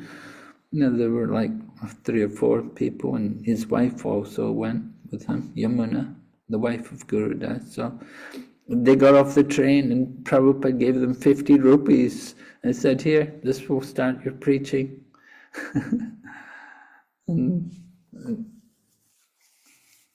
So Prabhupada gave instructions to devotees, sometimes very difficult. One thing Prabhupada wanted, temple managers, they would spend 50% of their income had to be spent on books. He said, whatever income you get, you spend 50% to buy books from the BBT. I said, that way you'll always have books in the temple. He said, don't just keep money in the bank, but have books. He said, that's a good investment. The Prabhupada had a lot of instructions. He said we should recite a chapter of Bhagavad Gita every day. And he said we should all get up by 4 o'clock in the morning. So many different instructions. Prabhupada gave a lot. And it's up to devotees to try to follow them. And the more you follow the instructions of the pure devotee, then the more you become purified yourself.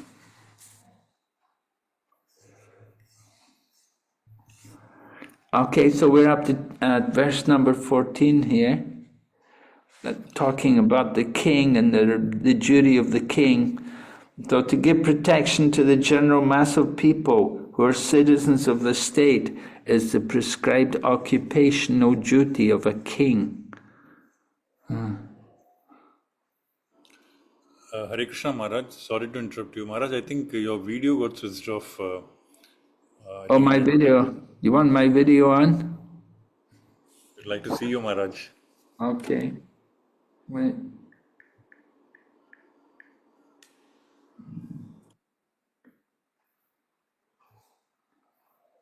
If it's not much of an inconvenience. Yeah. Okay.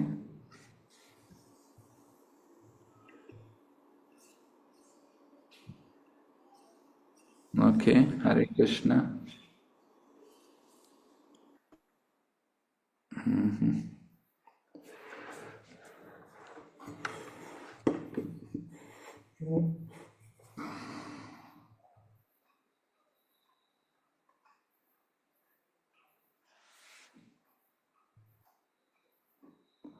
All right, so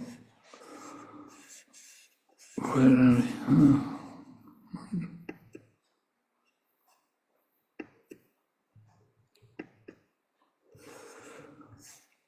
The duty of the king. Prabhupada writes, or actually it's the verse, not the purport, but in the verse it said the king shouldn't just simply collect taxes, but he must give them proper protection as human beings. So karma is there. The king's taking taxis, he has a duty, as a responsibility.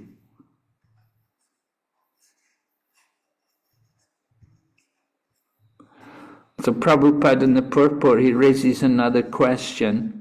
This question was actually raised to Prabhupada himself when Prabhupada came to Geneva. It was 1974, and Prabhupada came to Geneva in Switzerland, and there were many young men joining our Krishna consciousness movement at that time. Many young men were taking an interest in our Krishna consciousness movement. And Prabhupada met with the mayor of Geneva, and the mayor asked him, he said, what will happen if everybody becomes a Hare Krishna? and Prabhupada raises a similar question here in the purport. He said, if everyone engaged in spiritual activities to attain salvation and became indifferent to the activity of the material world, then how could things as they are go on? So that was the question of the mayor of Geneva in 1974.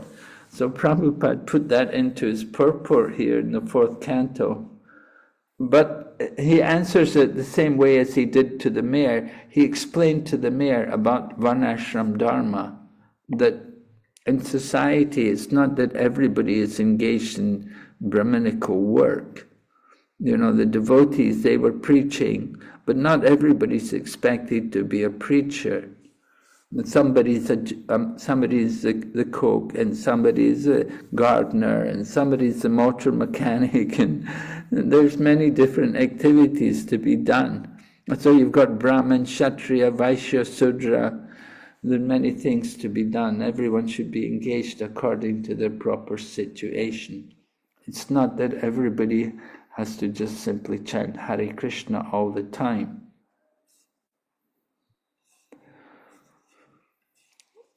So Prabhupada makes the point, however, Krishna consciousness means to be completely free from all sinful activities.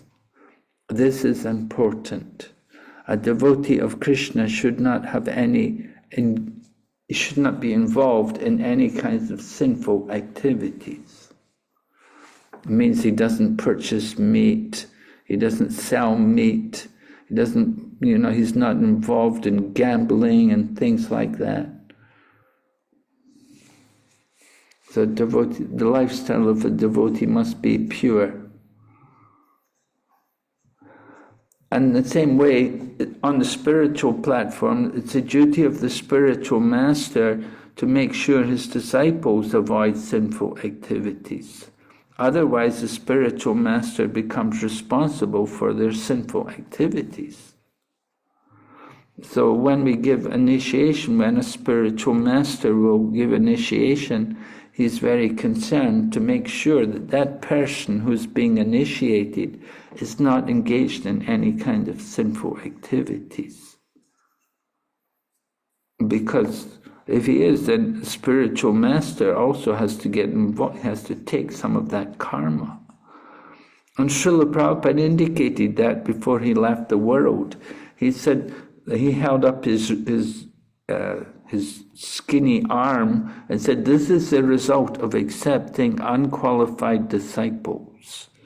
So he was very concerned that people who were coming into Krishna consciousness, that they should strictly follow the principles of Krishna consciousness.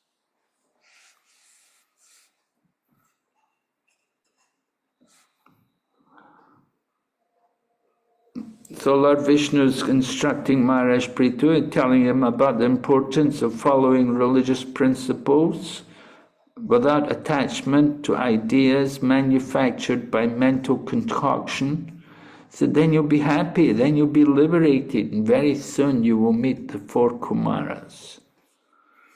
So following the principles mentioned here, the word was mentioned, Dvijagriya, following the prominent brahmanas, The parampara is like that. We follow the great acharyas. So we hear from them and follow their instructions. If you follow the Mahajans, then you'll get a good destination. But if we follow the misguided people, the people with no spiritual knowledge, then your destination will be very bad, very inauspicious. And Prabhupada talks about bringing peace to the world. He said, because we give too much importance to people who are like Sudras, and there's no proper Brahmanas and Vaishnavas. And so that's why you get upheavals in society. You get communal riots and battles and fratricidal quarrels. So many things go on. And this is all because people not having proper education. They're not spiritually guided. So Maharaj Prithu is being congratulated by Lord Vishnu. He said, Lord Vishnu tells him in text 16, I'm captivated by your elevated qualities and excellent behavior. I'm very favorably inclined towards you. You may therefore ask from me any benediction.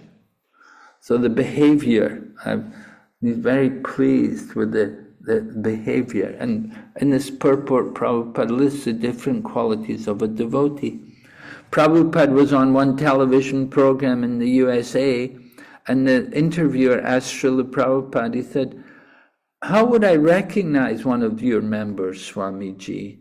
And Prabhupada replied, oh, he will be a perfect gentleman. So Prabhupada considered that the characteristic of a devotee is their behavior. It's not just they wear the tilak or they have a shaved head or their dress or anything, but the actual characteristic of the devotee is their behavior. That they'll be proper, they'll behave so nicely that people will appreciate them. That, oh, he's a very nice, just like Prabhupada was appreciated. People say he was very nice. He behaved so nicely, his behavior. So this is very important. And Prabhupada writes there at the end of the purport, he said, unless one is fully qualified to become a pure devotee of the Lord, one cannot expect to be liberated from material entanglement. So pure devotees, they will have these good qualities. So in this way, Lord Vishnu has been instructing Maharaj Prithu, and Maharaj Prithu has taken the instructions very seriously. It said he's taken them on his head. He's not taken them lightly. He's taken the instructions of Lord Vishnu very seriously. He's taken them to his head. And King Indra was standing by. King Indra had been listening to the conversation, and he became ashamed because he'd been, his own behavior was quite bad. He'd stolen away the horse, and he didn't want Maharaj Prithu to have 100 sacrifices like him, like that. There was enviousness, jealousy was there. But now, after hearing Lord Vishnu speak to Maharaj Prithu, Indra has been affected. He's become ashamed of his own activities, and he fell down before Maharaj Prithu and touched his lotus feet. So how did Maharaj Prithu respond? Maharaj Prithu, he picks him up and embraces him. He gave up all the envy. He forgot that he'd stolen the horse, He never thought, oh, this is the one, he stole my horse, I was going to do the 100th sacrifice and he stole it. But no, he's very forgiving, he's showing the Brahminical quality. And Indra has also become humble. Indra wanted to take he's fallen at the feet of Maharaj Prithu. But Maharaj Prithu wouldn't let him, he picked him up and Prabhupada talks about when you commit an offense against a devotee, the only way you can get relief from that offense is by falling at the feet of the devotee. You have to take the dust from their feet. You have to fall at their feet and beg forgiveness. But a devotee, if the person is really a devotee, he should be humble and he shouldn't let someone fall at his feet. He'll pick them up and say, no, please. So this kind of mood is there. It's important. Prabhupada talks about cooperation. He said this is a first-class example of cooperative behavior between Vaishnavas. Cooperative behavior between Vaishnavas. Vaishnavas, we have to show the perfect behavior. But then Prabhupada talks, he said, because people are not Vaishnavas, they fight perpetually amongst one another. And they never finish the mission of human life. So there's a great need to propagate Krishna consciousness, even though people sometimes become angry and malicious towards one another. But if they're Krishna conscious, then that rivalry, that competitive mood and envy, it can all be adjusted without difficulty. So this is the point, as devotees we have a responsibility to show these different qualities. We don't want quarreling and arguing. That means we're letting the age of Kali come into our midst. His Holiness Bhakti Charu Swami used to say like that. He said if people are arguing, if devotees are arguing with each other, it means they're letting this envious, angry mood come into their midst. We're letting Kali Yuga come in. And we have to keep Kali Yuga out. So cooperative mood should be there, working together. So King Prithu worshipped the feet of Lord Vishnu, who was merciful to him, and Prithu Maharaj gradually became ecstatic in devotional service. He began to experience ecstasy.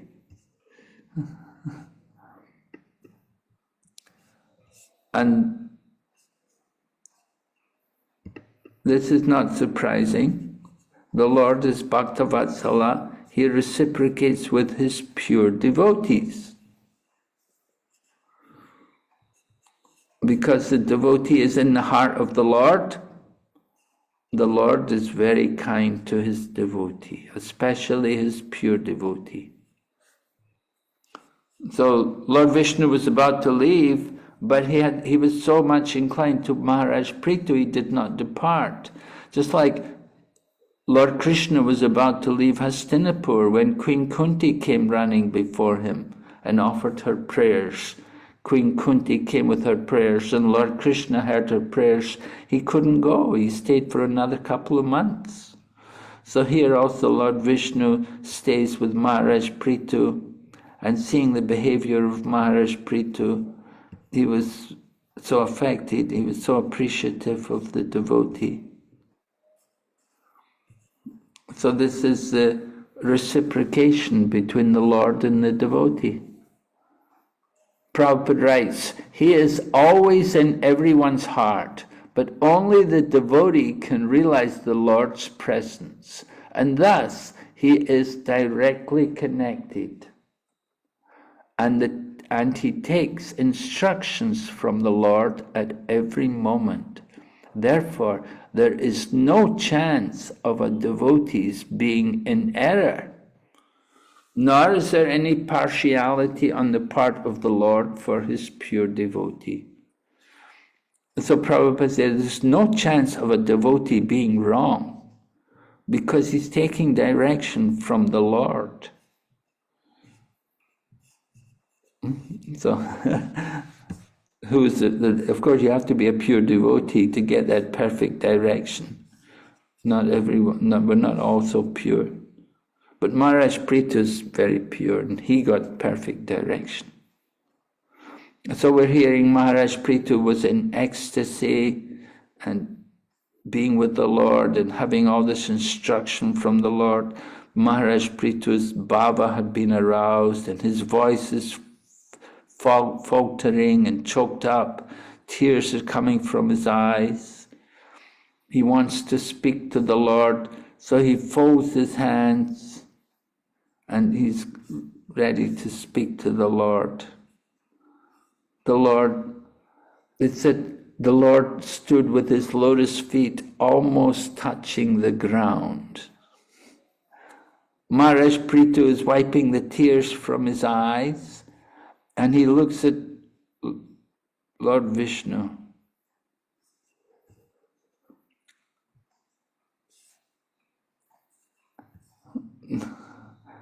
So Maharaj Prithu is looking at Lord Vishnu. Lord Vishnu's feet are just off the ground because initially it's mentioned he'd come from Brahmaloka. The demigods, when they come down to the earthly planet, then they keep their weightlessness.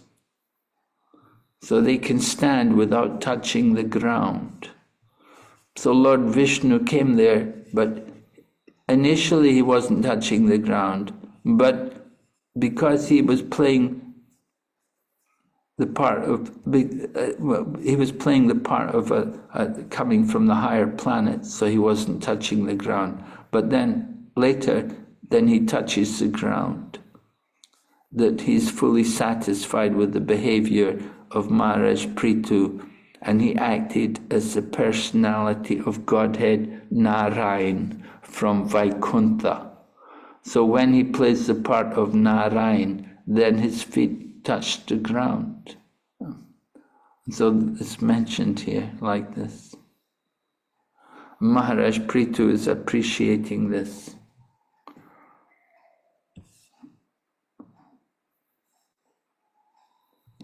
So Maharaj Prithu now begins to offer prayers to the Lord, and he wants to show his appreciation to the Lord who had come there to resolve this conflict which had been there with King Indra and him.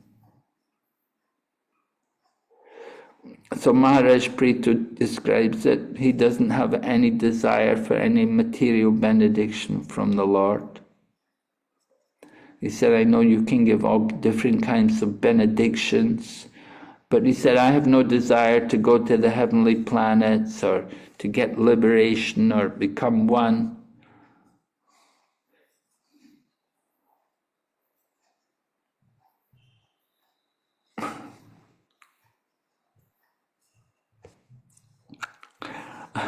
Prabhupada writes about different conditions.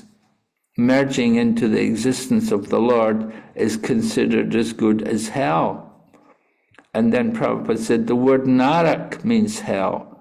And similarly, everyone who exists in this material world is called narak, because this material existence is known as a hellish condition of life. And so Prabhupada said the same thing about the UK. He said, this England, he said, this is hell. When he was asked what's it like in hell, he said, oh, this London. He said, this is hell.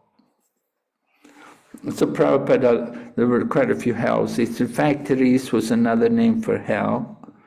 And here he's saying everyone's living in hellish existence of life. Anyway, Maharaj Prithu is not concerned about heaven or hell. He simply wants something else. He certainly doesn't want Kaivalya, he doesn't want that oneness, and he doesn't want any big position.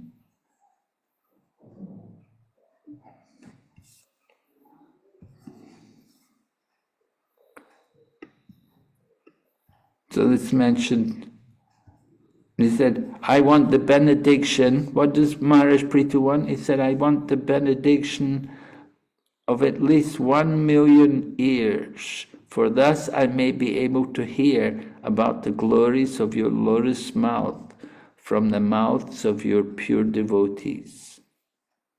So 1,000,000 ears, so that I can hear. So that's a very nice benediction to want.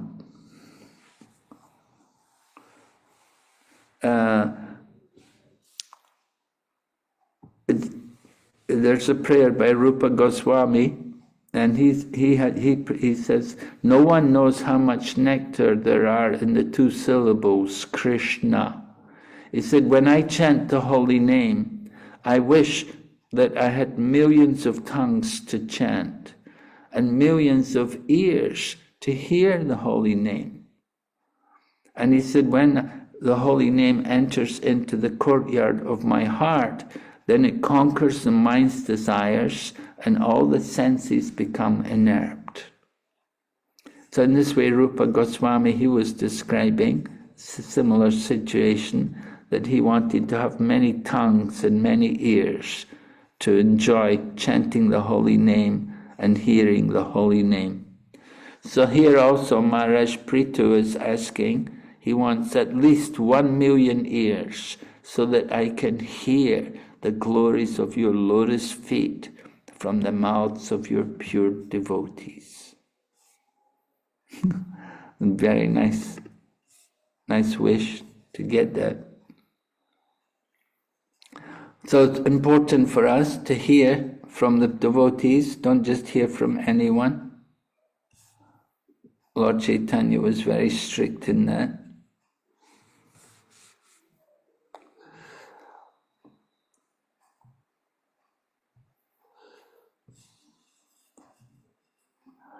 So Maharaj Prithu continues to offer his glorification to the Lord, and he talks about the lotus feet of the Lord. They said they're just like saffron particles. And he said the vibration from the mouth of the devotees carries the aroma of the saffron particles of the Lord's lotus feet.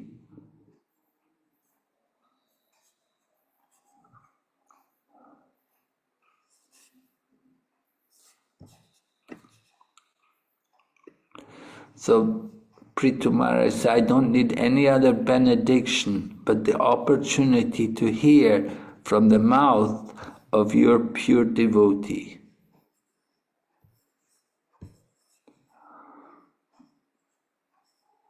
So Prabhupada in the purport talks about sleeping and the sleeping tendency, and he quotes a song by Bhakti Vinod Thakur, wake up sleeping souls, Jeev Jago, like that.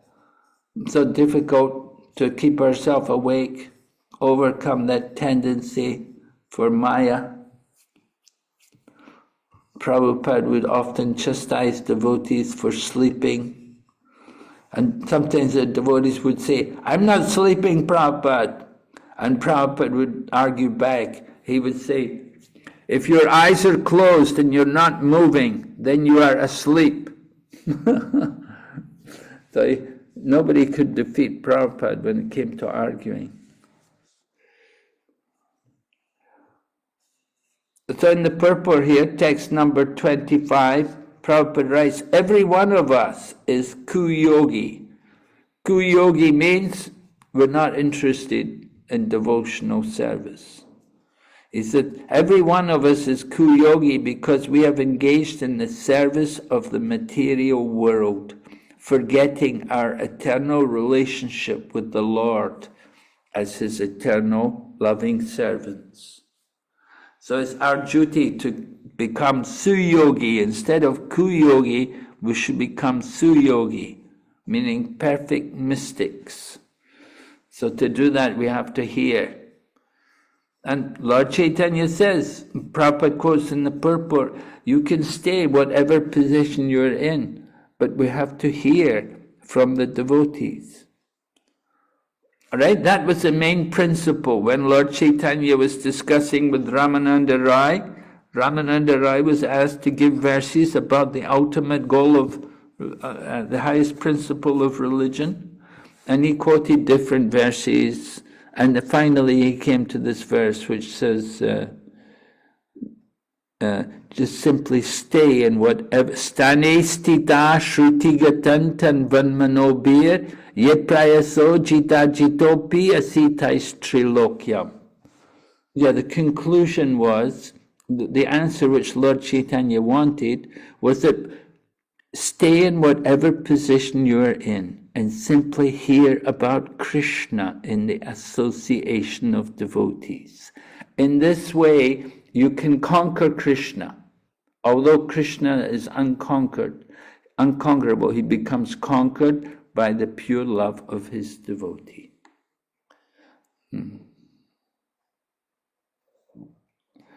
Gyane prayasamudapasya namanta eva jivanti san mukariktam bhavadiya bhartam stane stita shrutigatantan vanmanobir ye prayaso jita jitopi asitais trilokyam. Lord Krishna is a jita, unconquerable, but he becomes conquered by his devotee, by the pure love of his devotee. So hearing about Krishna is very important. Lord Chaitanya accepted that as being the ultimate process of devotion. The highest principle of religion is to hear about Krishna in the association of devotees.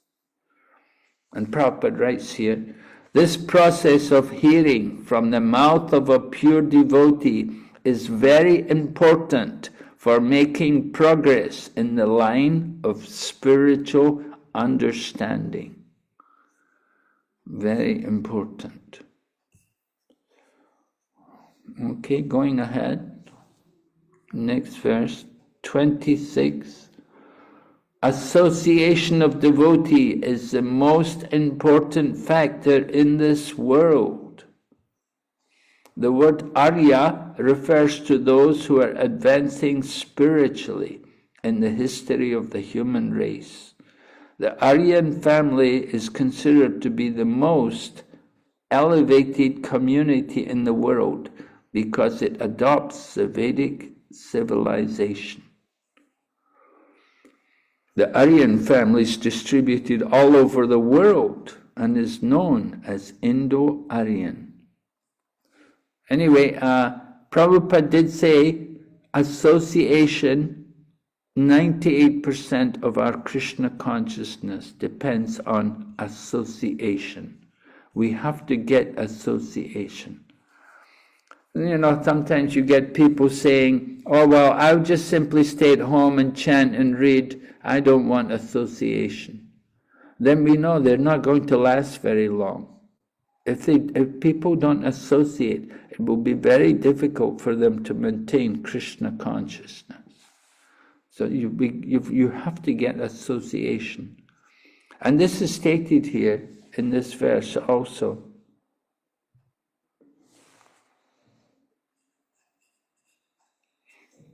Maharaj Prithu is describing, if in the association of pure devotees, if we hear your glories, then he said, if we hear even once your glories, then it's an opportunity to become greatly benefited. But if he doesn't hear the glories of the Lord, then he's just an animal. He's nothing but an animal. If he gives up the association of devotees, then he's foolish. He leaves the association of devotees. He'll simply take up animal life again. Dvipada Pashu, the animal life. So Maharaj Prithu is very emphatic. He's saying only an animal can give up the practice of chanting Hare Krishna. Those who are not animals, but actually intelligent, advanced humans, civilized men, cannot give up this practice. And that's stated in Shastra also.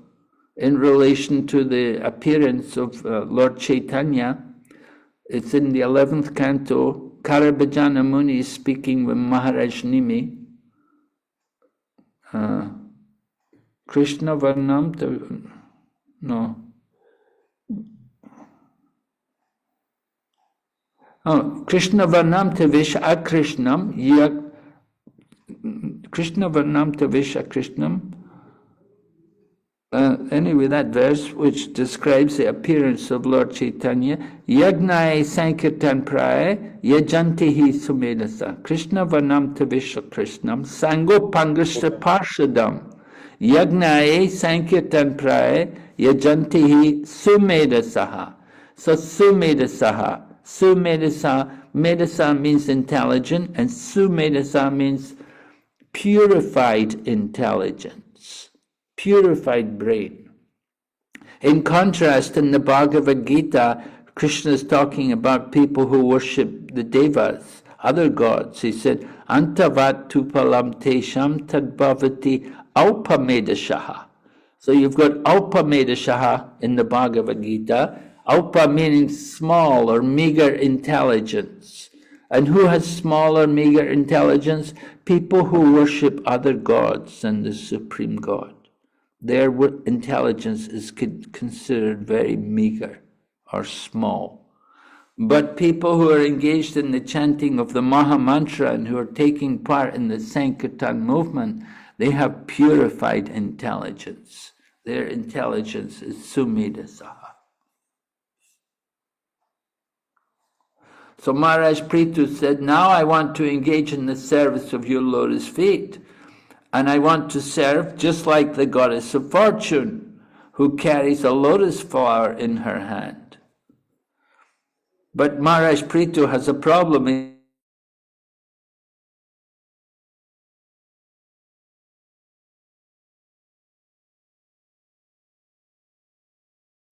Maharaj is frozen.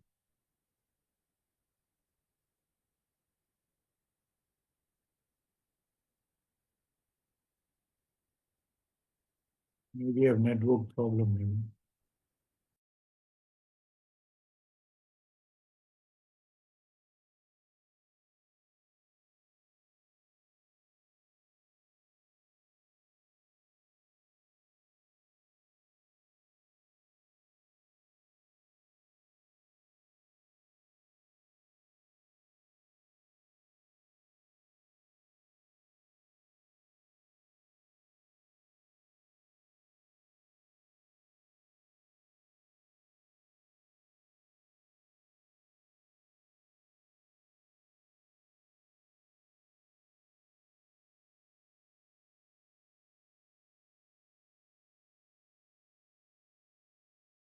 Hare Krishna. Hare Krishna, Maharaj. I was disconnected, so I'm back again.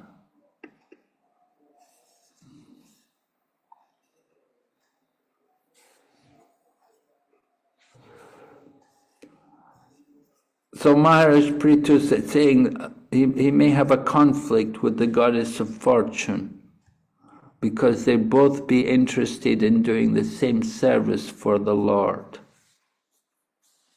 But they do it with a different mood.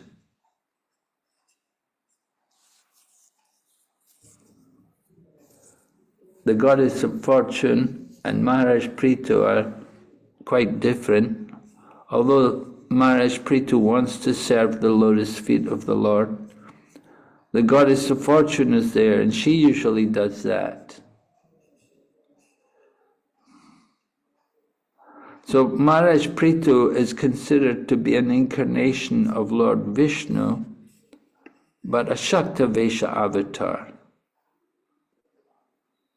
Now the goddess of fortune,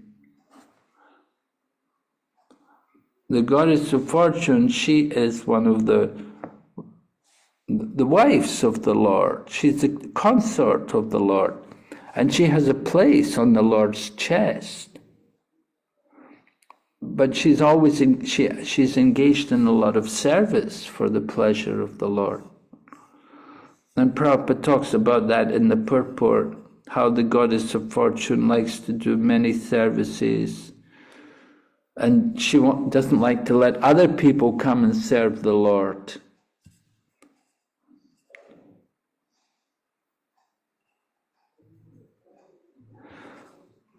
So Maharaj Prithu was thinking he wanted to serve the lotus feet of the Lord.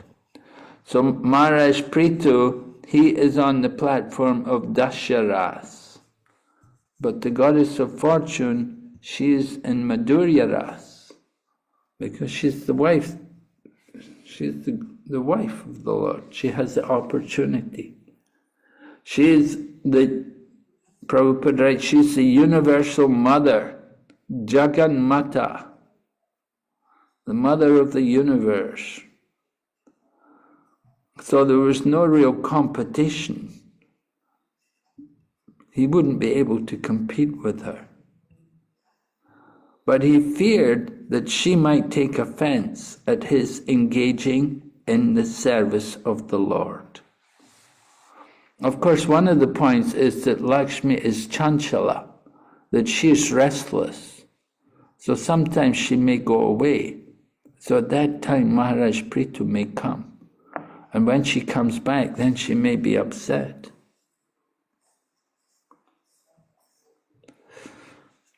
So Prabhupada said, sometimes in the Vaikuntha world, there's competition. But there's no malice. There's no bitterness. In the Vaikuntha world, other people will appreciate someone's service.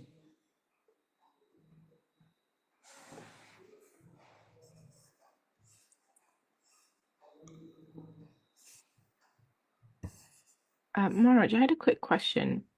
Mm-hmm.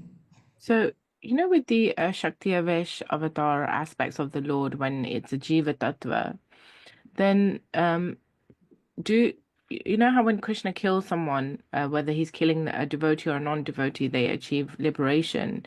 Is that the same with like Shakti Avesh avatars, like that? Whatever they do, the action they're doing is absolute in the same way a Vishnu Tattva avatar would do. Well, I've never heard that before.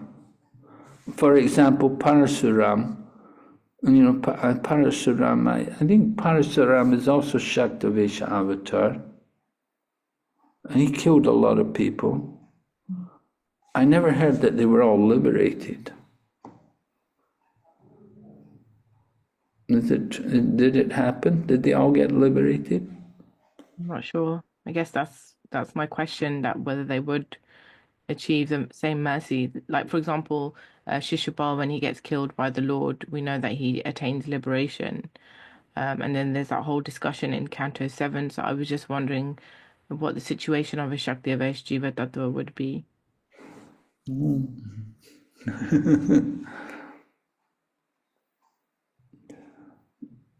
Yeah. Well, when they're killed by the Lord, that's one thing. But when they're killed by a Shaktavesha avatar, that's a different thing. I don't think you could say that they all get liberated.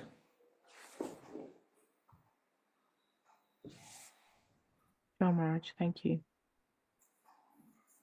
At least I've never seen it anywhere.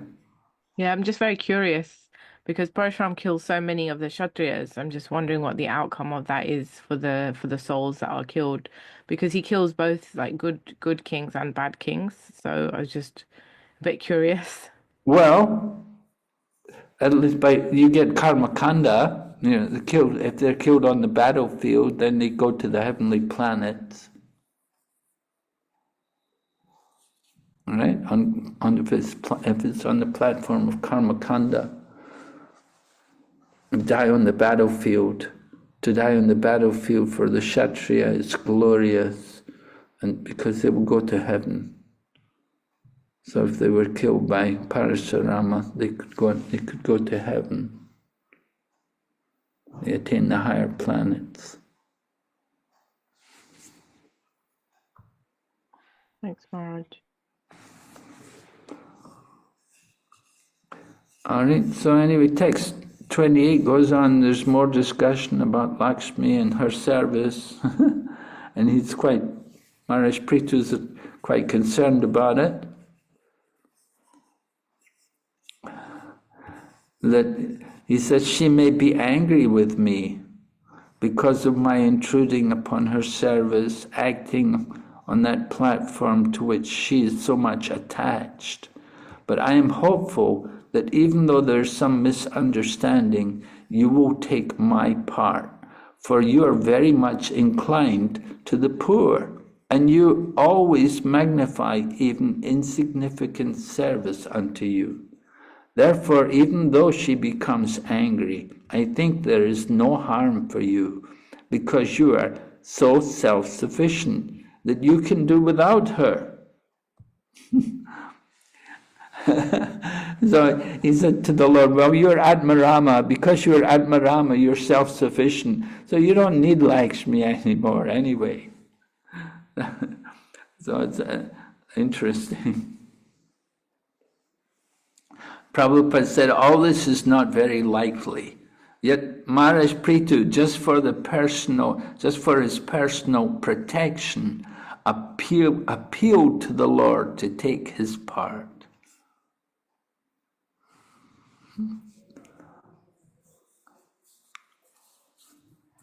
And the Lord was so kind and magnanimous, he was ready to award Prithu Maharaj the highest perfectional stage of life, namely, the highest perfection of life, devotional service.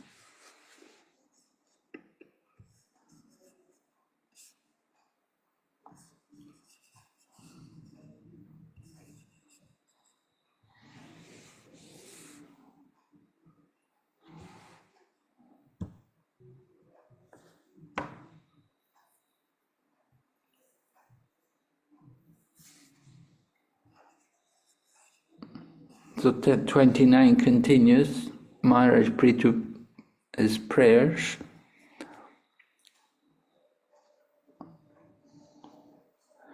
He says, there's no reason for the liberated souls to take shelter at your lotus feet.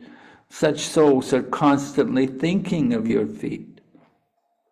They're already there, they're already thinking of your lotus feet.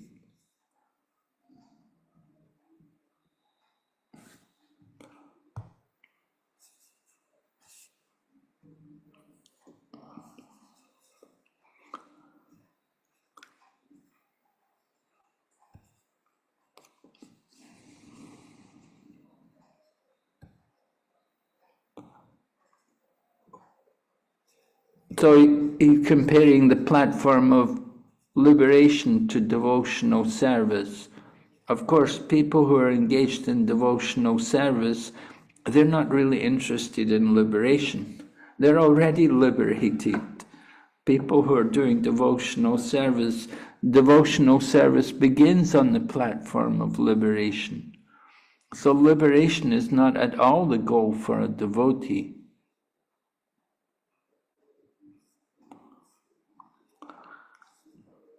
Prabhupada writes about the jnani. The jnani, they give up their material work.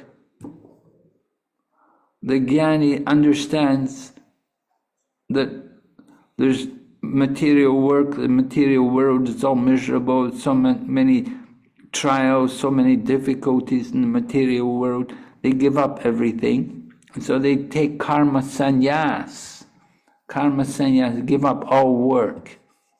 They don't do any kind of work, just stop everything, just sit down, do nothing. And then they want to go on and become liberated.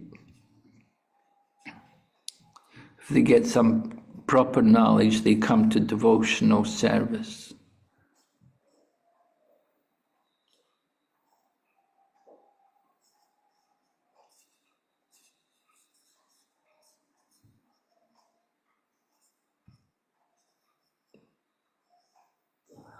So Maharaj Prithu then talks about what he said. He said that you bewildered people. What you've said in the Vedas, it's not suitable for pure devotees.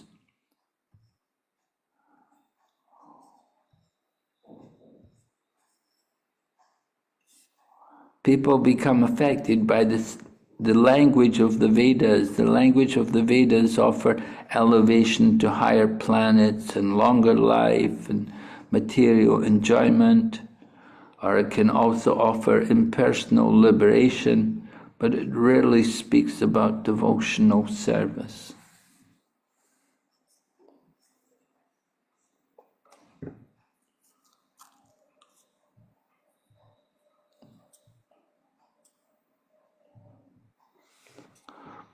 And Maharaj Prithu, he's saying that material benefit is just another trap in the material world. So offering material benedictions will just entangle people in material life. A pure devotee has no interest in any of these things. He doesn't want liberation, he just simply wants devotional service.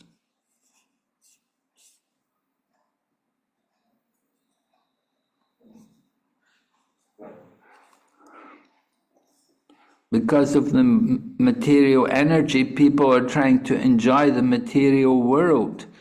And they want to keep their family, they enjoy the society and friends. But Maharaj Prithu prays to the Lord, he said, please don't ask me to take any material benefit from you. Just give me, Maharaj Prithu says to the Lord, just give me whatever you think is best for me. Give me the best thing. So that is the nice prayer of the devotee. Maharaj Prithu prays like that. Just give me the best thing. What you think is best, give me that. And so, what's the Lord going to give him?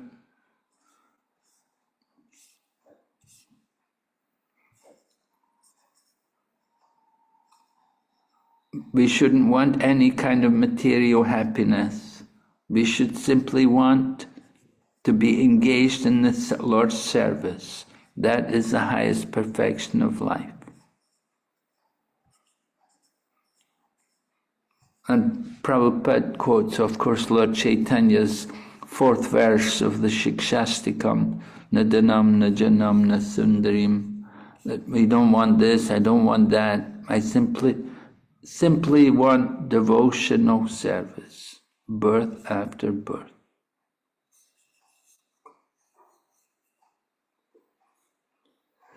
So this was Maharaj Prithu's prayers, and after hearing them, the Lord replies, and he tells Maharaj Prithu, prayers are very nice, I'm very satisfied by hearing your prayers. Your purpose is very pure. May you always be blessed with devotional service. You can cross over the ocean of material existence. At the same time, Lord Vishnu warns Maharaj Prithu to be very careful, to always strictly follow his instructions, Lord Vishnu's instructions, and don't be misled. Don't be misled by anything.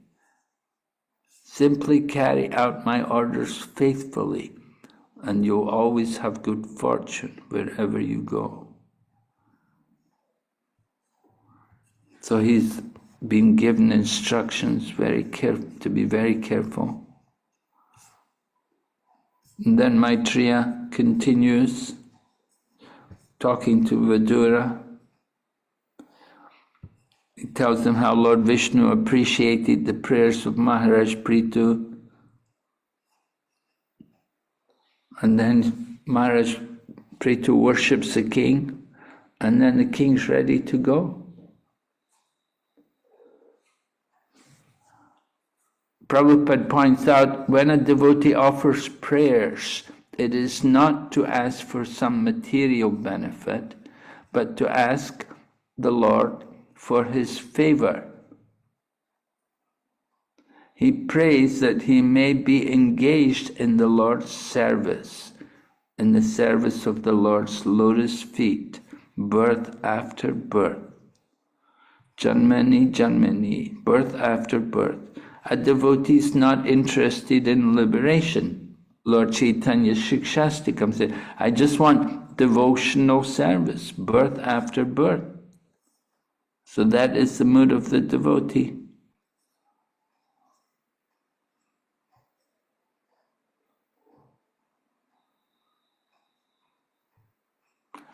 Maharaj Prithu is an incarnation of the power of the Lord to spread the Bhakti cult, and the Lord blessed him to remain fixed in his position.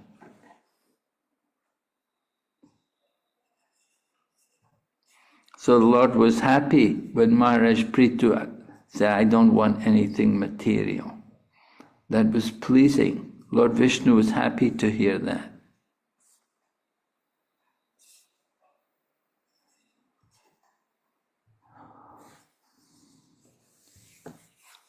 So chapter continues telling about Maharaj Prithu, how he worshipped all the demigods and the great sages, the Pitris, all the different people.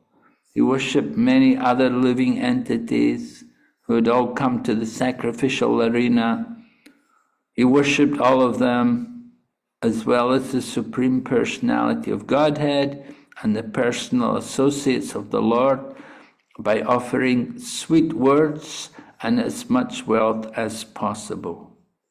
After this, they all went back to their abodes, following in the footsteps of Lord Vishnu.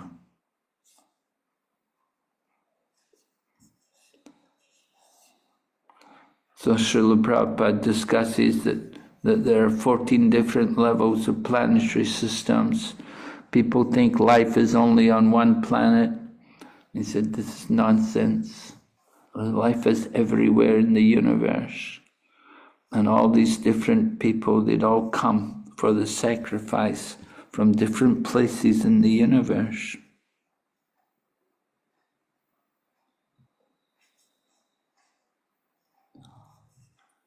And the Supreme Personality of Godhead, he'd also come.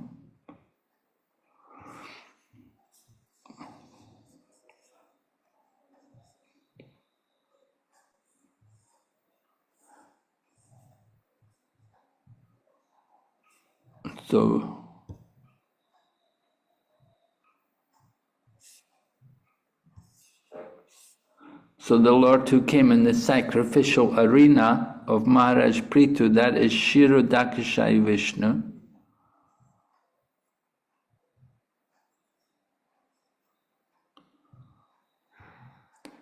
So he's residing there on the milk ocean, in the middle of the milk ocean. Kshirodakashayi Vishnu is also the super soul in the heart of all living entities.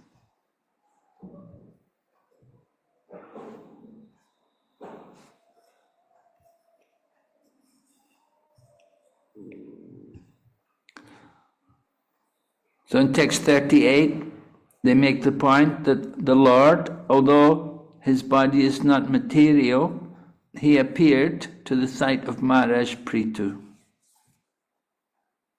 So Maharaj Prithu could see the Lord there, and all the other different personalities who accompanied the Lord. So he offers obeisances to everyone and then returns home.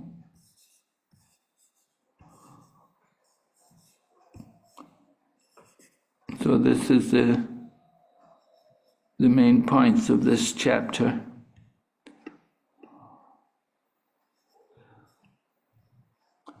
The Lord is avyakta, but he becomes manifest to his devotees.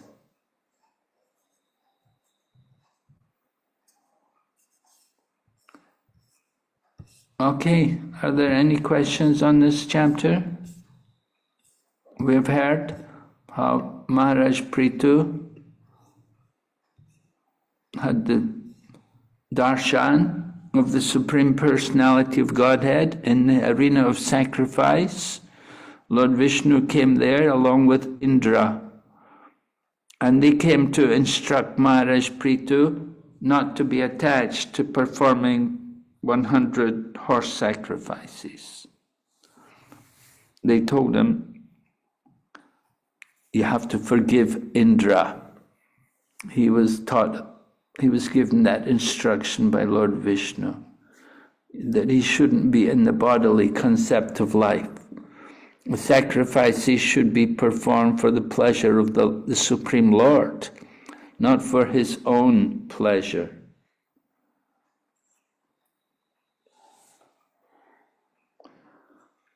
And so Lord Vishnu gave instructions to Maharaj Prithu, mainly telling him he should work carefully, taking care of the citizens, protecting the citizens from sinful life.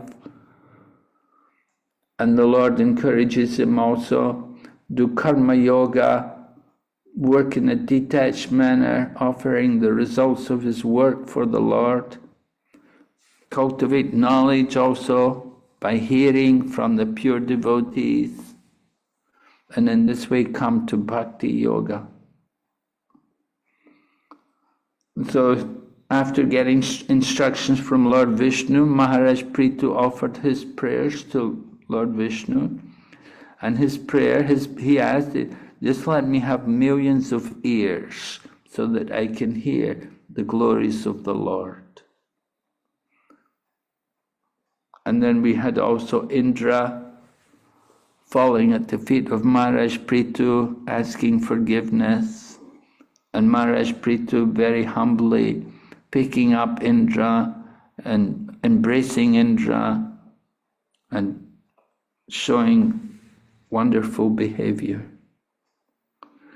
So the Lord was very pleased with the behavior of Maharaj Prithu and congratulated him and encouraged him to continue in that way and to protect the citizens and to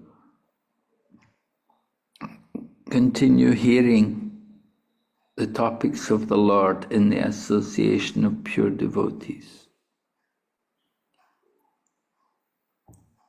Okay, are there any questions? Hare Krishna Maharaj. Yes, Maharaj, Hare Krishna. Maharaj, I had a question in relation to one point that Srila Prabhupada makes in the 18th verse in the purport, where Srila Prabhupada says, an offender at the lotus feet of a Vaishnava is never excused by the Supreme Personality of Godhead. And then he goes on to give the example of Ambarish Maharaj, who was offended by Durvasa Muni and he had to fall at the feet. So how do we understand this particular statement? Does it mean that notwithstanding the fact that the Vaishnava or the devotee may have forgiven the offender, although the devotee may have forgiven the offender, the Lord still does not forgive him, or the Lord does not deem it as his responsibility or not within his ability to condone the offense of someone who offends Vaishnava? Yes. Generally, we consider that if the devotee forgives the person, then the Lord will also forgive him. Okay.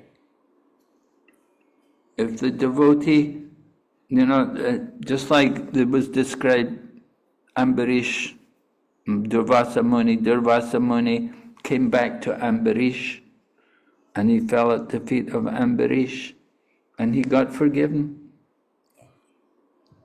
And this way, the Lord never took any action against him because he came and fell at the feet of the devotee. Okay. And as soon as he fell at the feet of the devotee, then the Sudarshan Chakra stopped chasing Durvasa. Then he was saved. That's how he saved himself from the Sudarshan Chakra of Vishnu. Thank you, So Maharaj. you have to get the mercy of the devotee.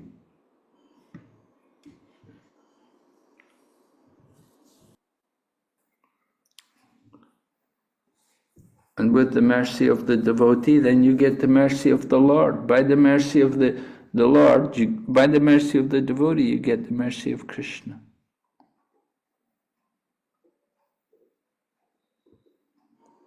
Thank you, Maharaj. Thank you. Okay. Any other questions? Hare Krishna Maharaj. Maharaj, I want to ask about Shaktavesh avatar. Shaktavesh avatar is not necessarily Vishnu Tattva, is it?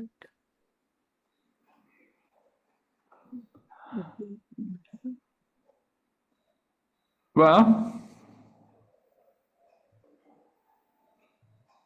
it's an incarnation of Vishnu.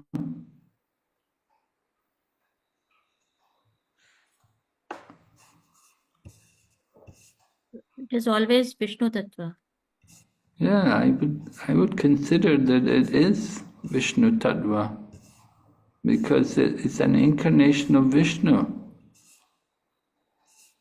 Maharaj, but we say that Srila Prabhupada is also Shaktavesh avatar.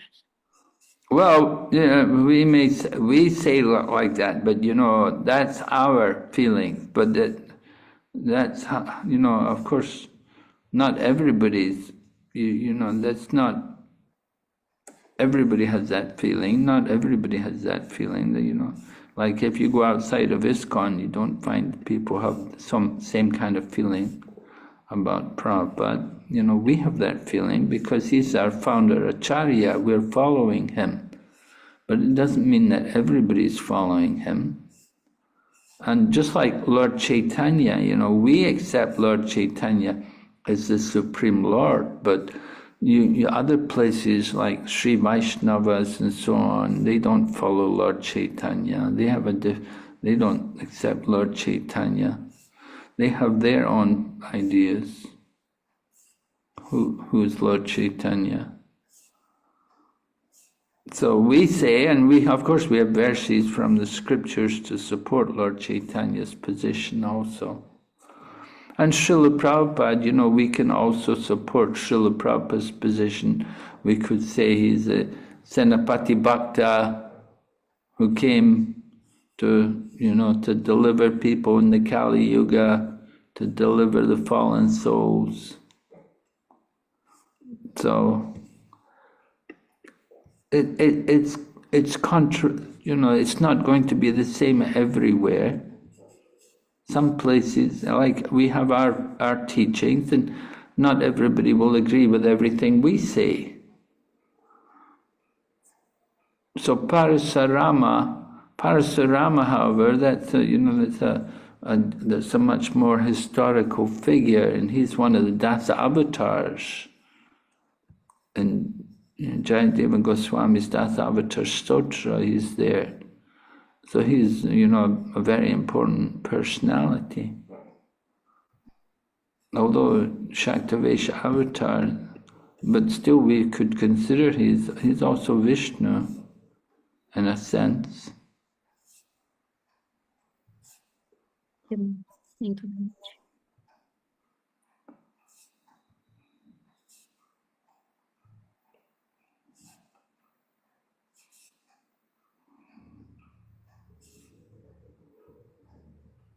Yeah. Any other questions? Anybody else? You know anything about? Anybody know anything about this? About Parasuram being Shaktavesha avatar, and how do we accept Shaktavesha avatars? Do we worship them as Vishnu?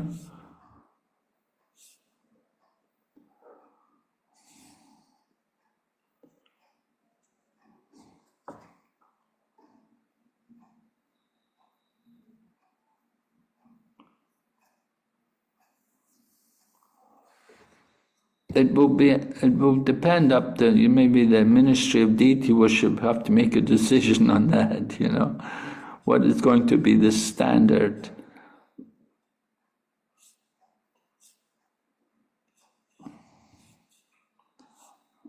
You know, we have different standards for these different things. It varies, it can vary.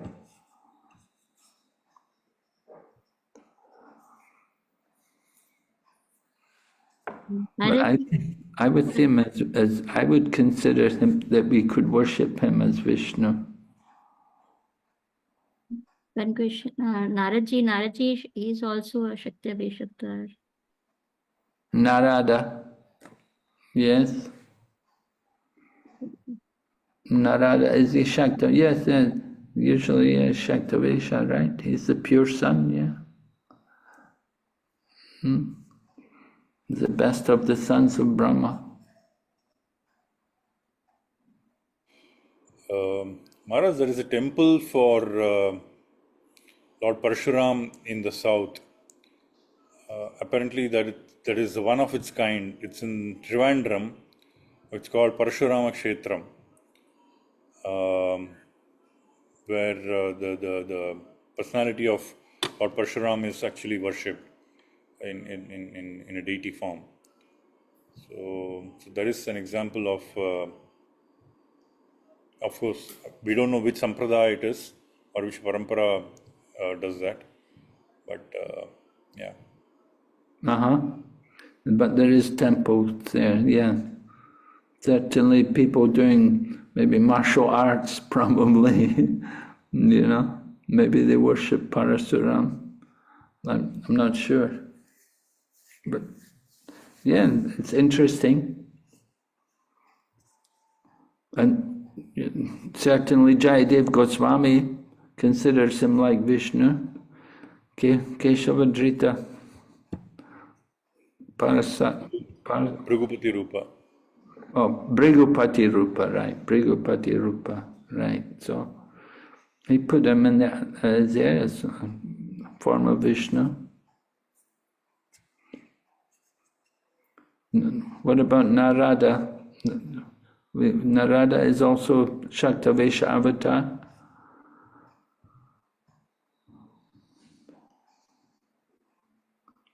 How do we consider Narada Muni?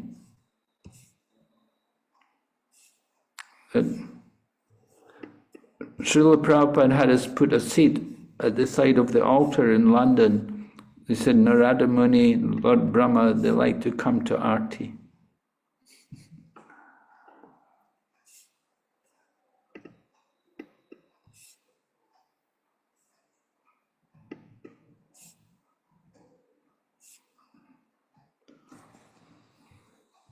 Okay.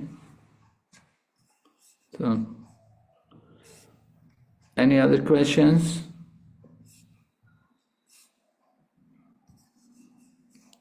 Okay, so then we'll finish here tonight. And yes? Hare Krishna Maharaj. Maharaj, I was just searching. So in a lecture, in a conversation, Prabhupada is telling that Prahlad Maharaj is also Shaktavesh avatar and Buddha also is Shaktavesh avatar. And he mentions Jesus Christ and Muhammad also as Shaktavesh avatar. Okay, thank you, Maharaji.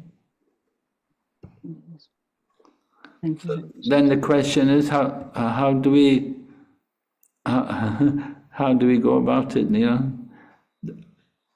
I'll ask Jananivas about how they worship Prahlad Maharaj, because Prahlad Maharaj is on the altar here in Mayapur,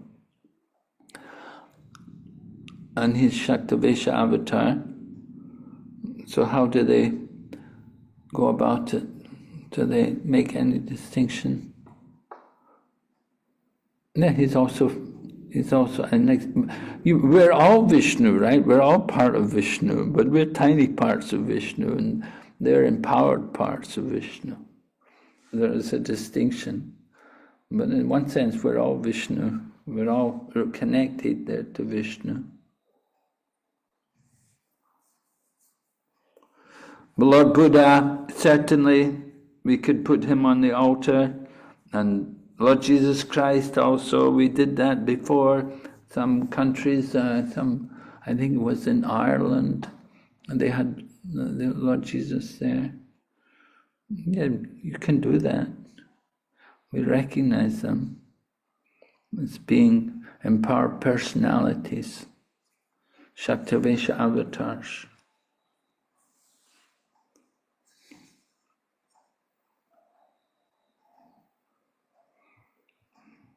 Well, usually we don't worship Buddha because Lord Buddha rejected the Vedas.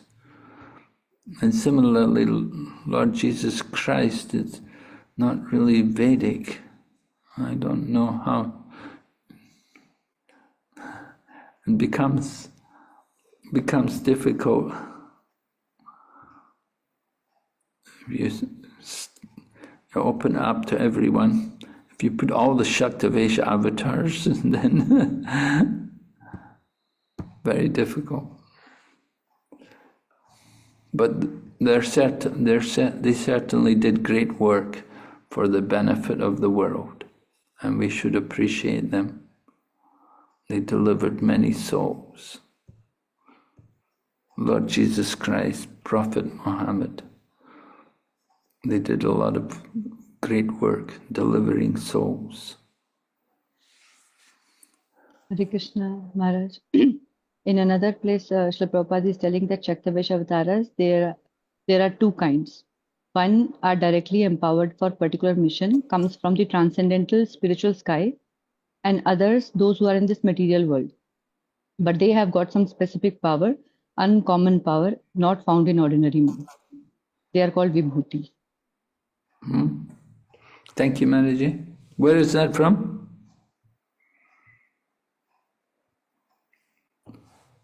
Where did you get it from?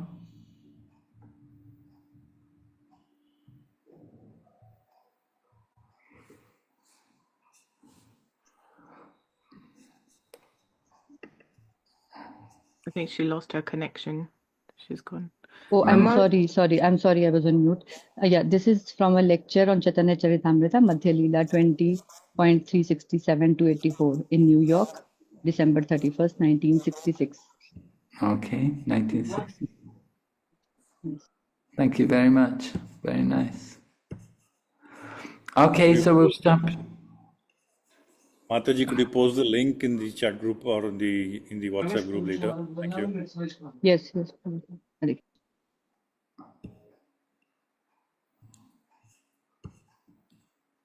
Okay, we can finish? Yes, Maharaj. Okay, so thank you very much. So we'll see you tomorrow night. Hare Krishna. Hare Krishna, Hare Maharaj. Krishna.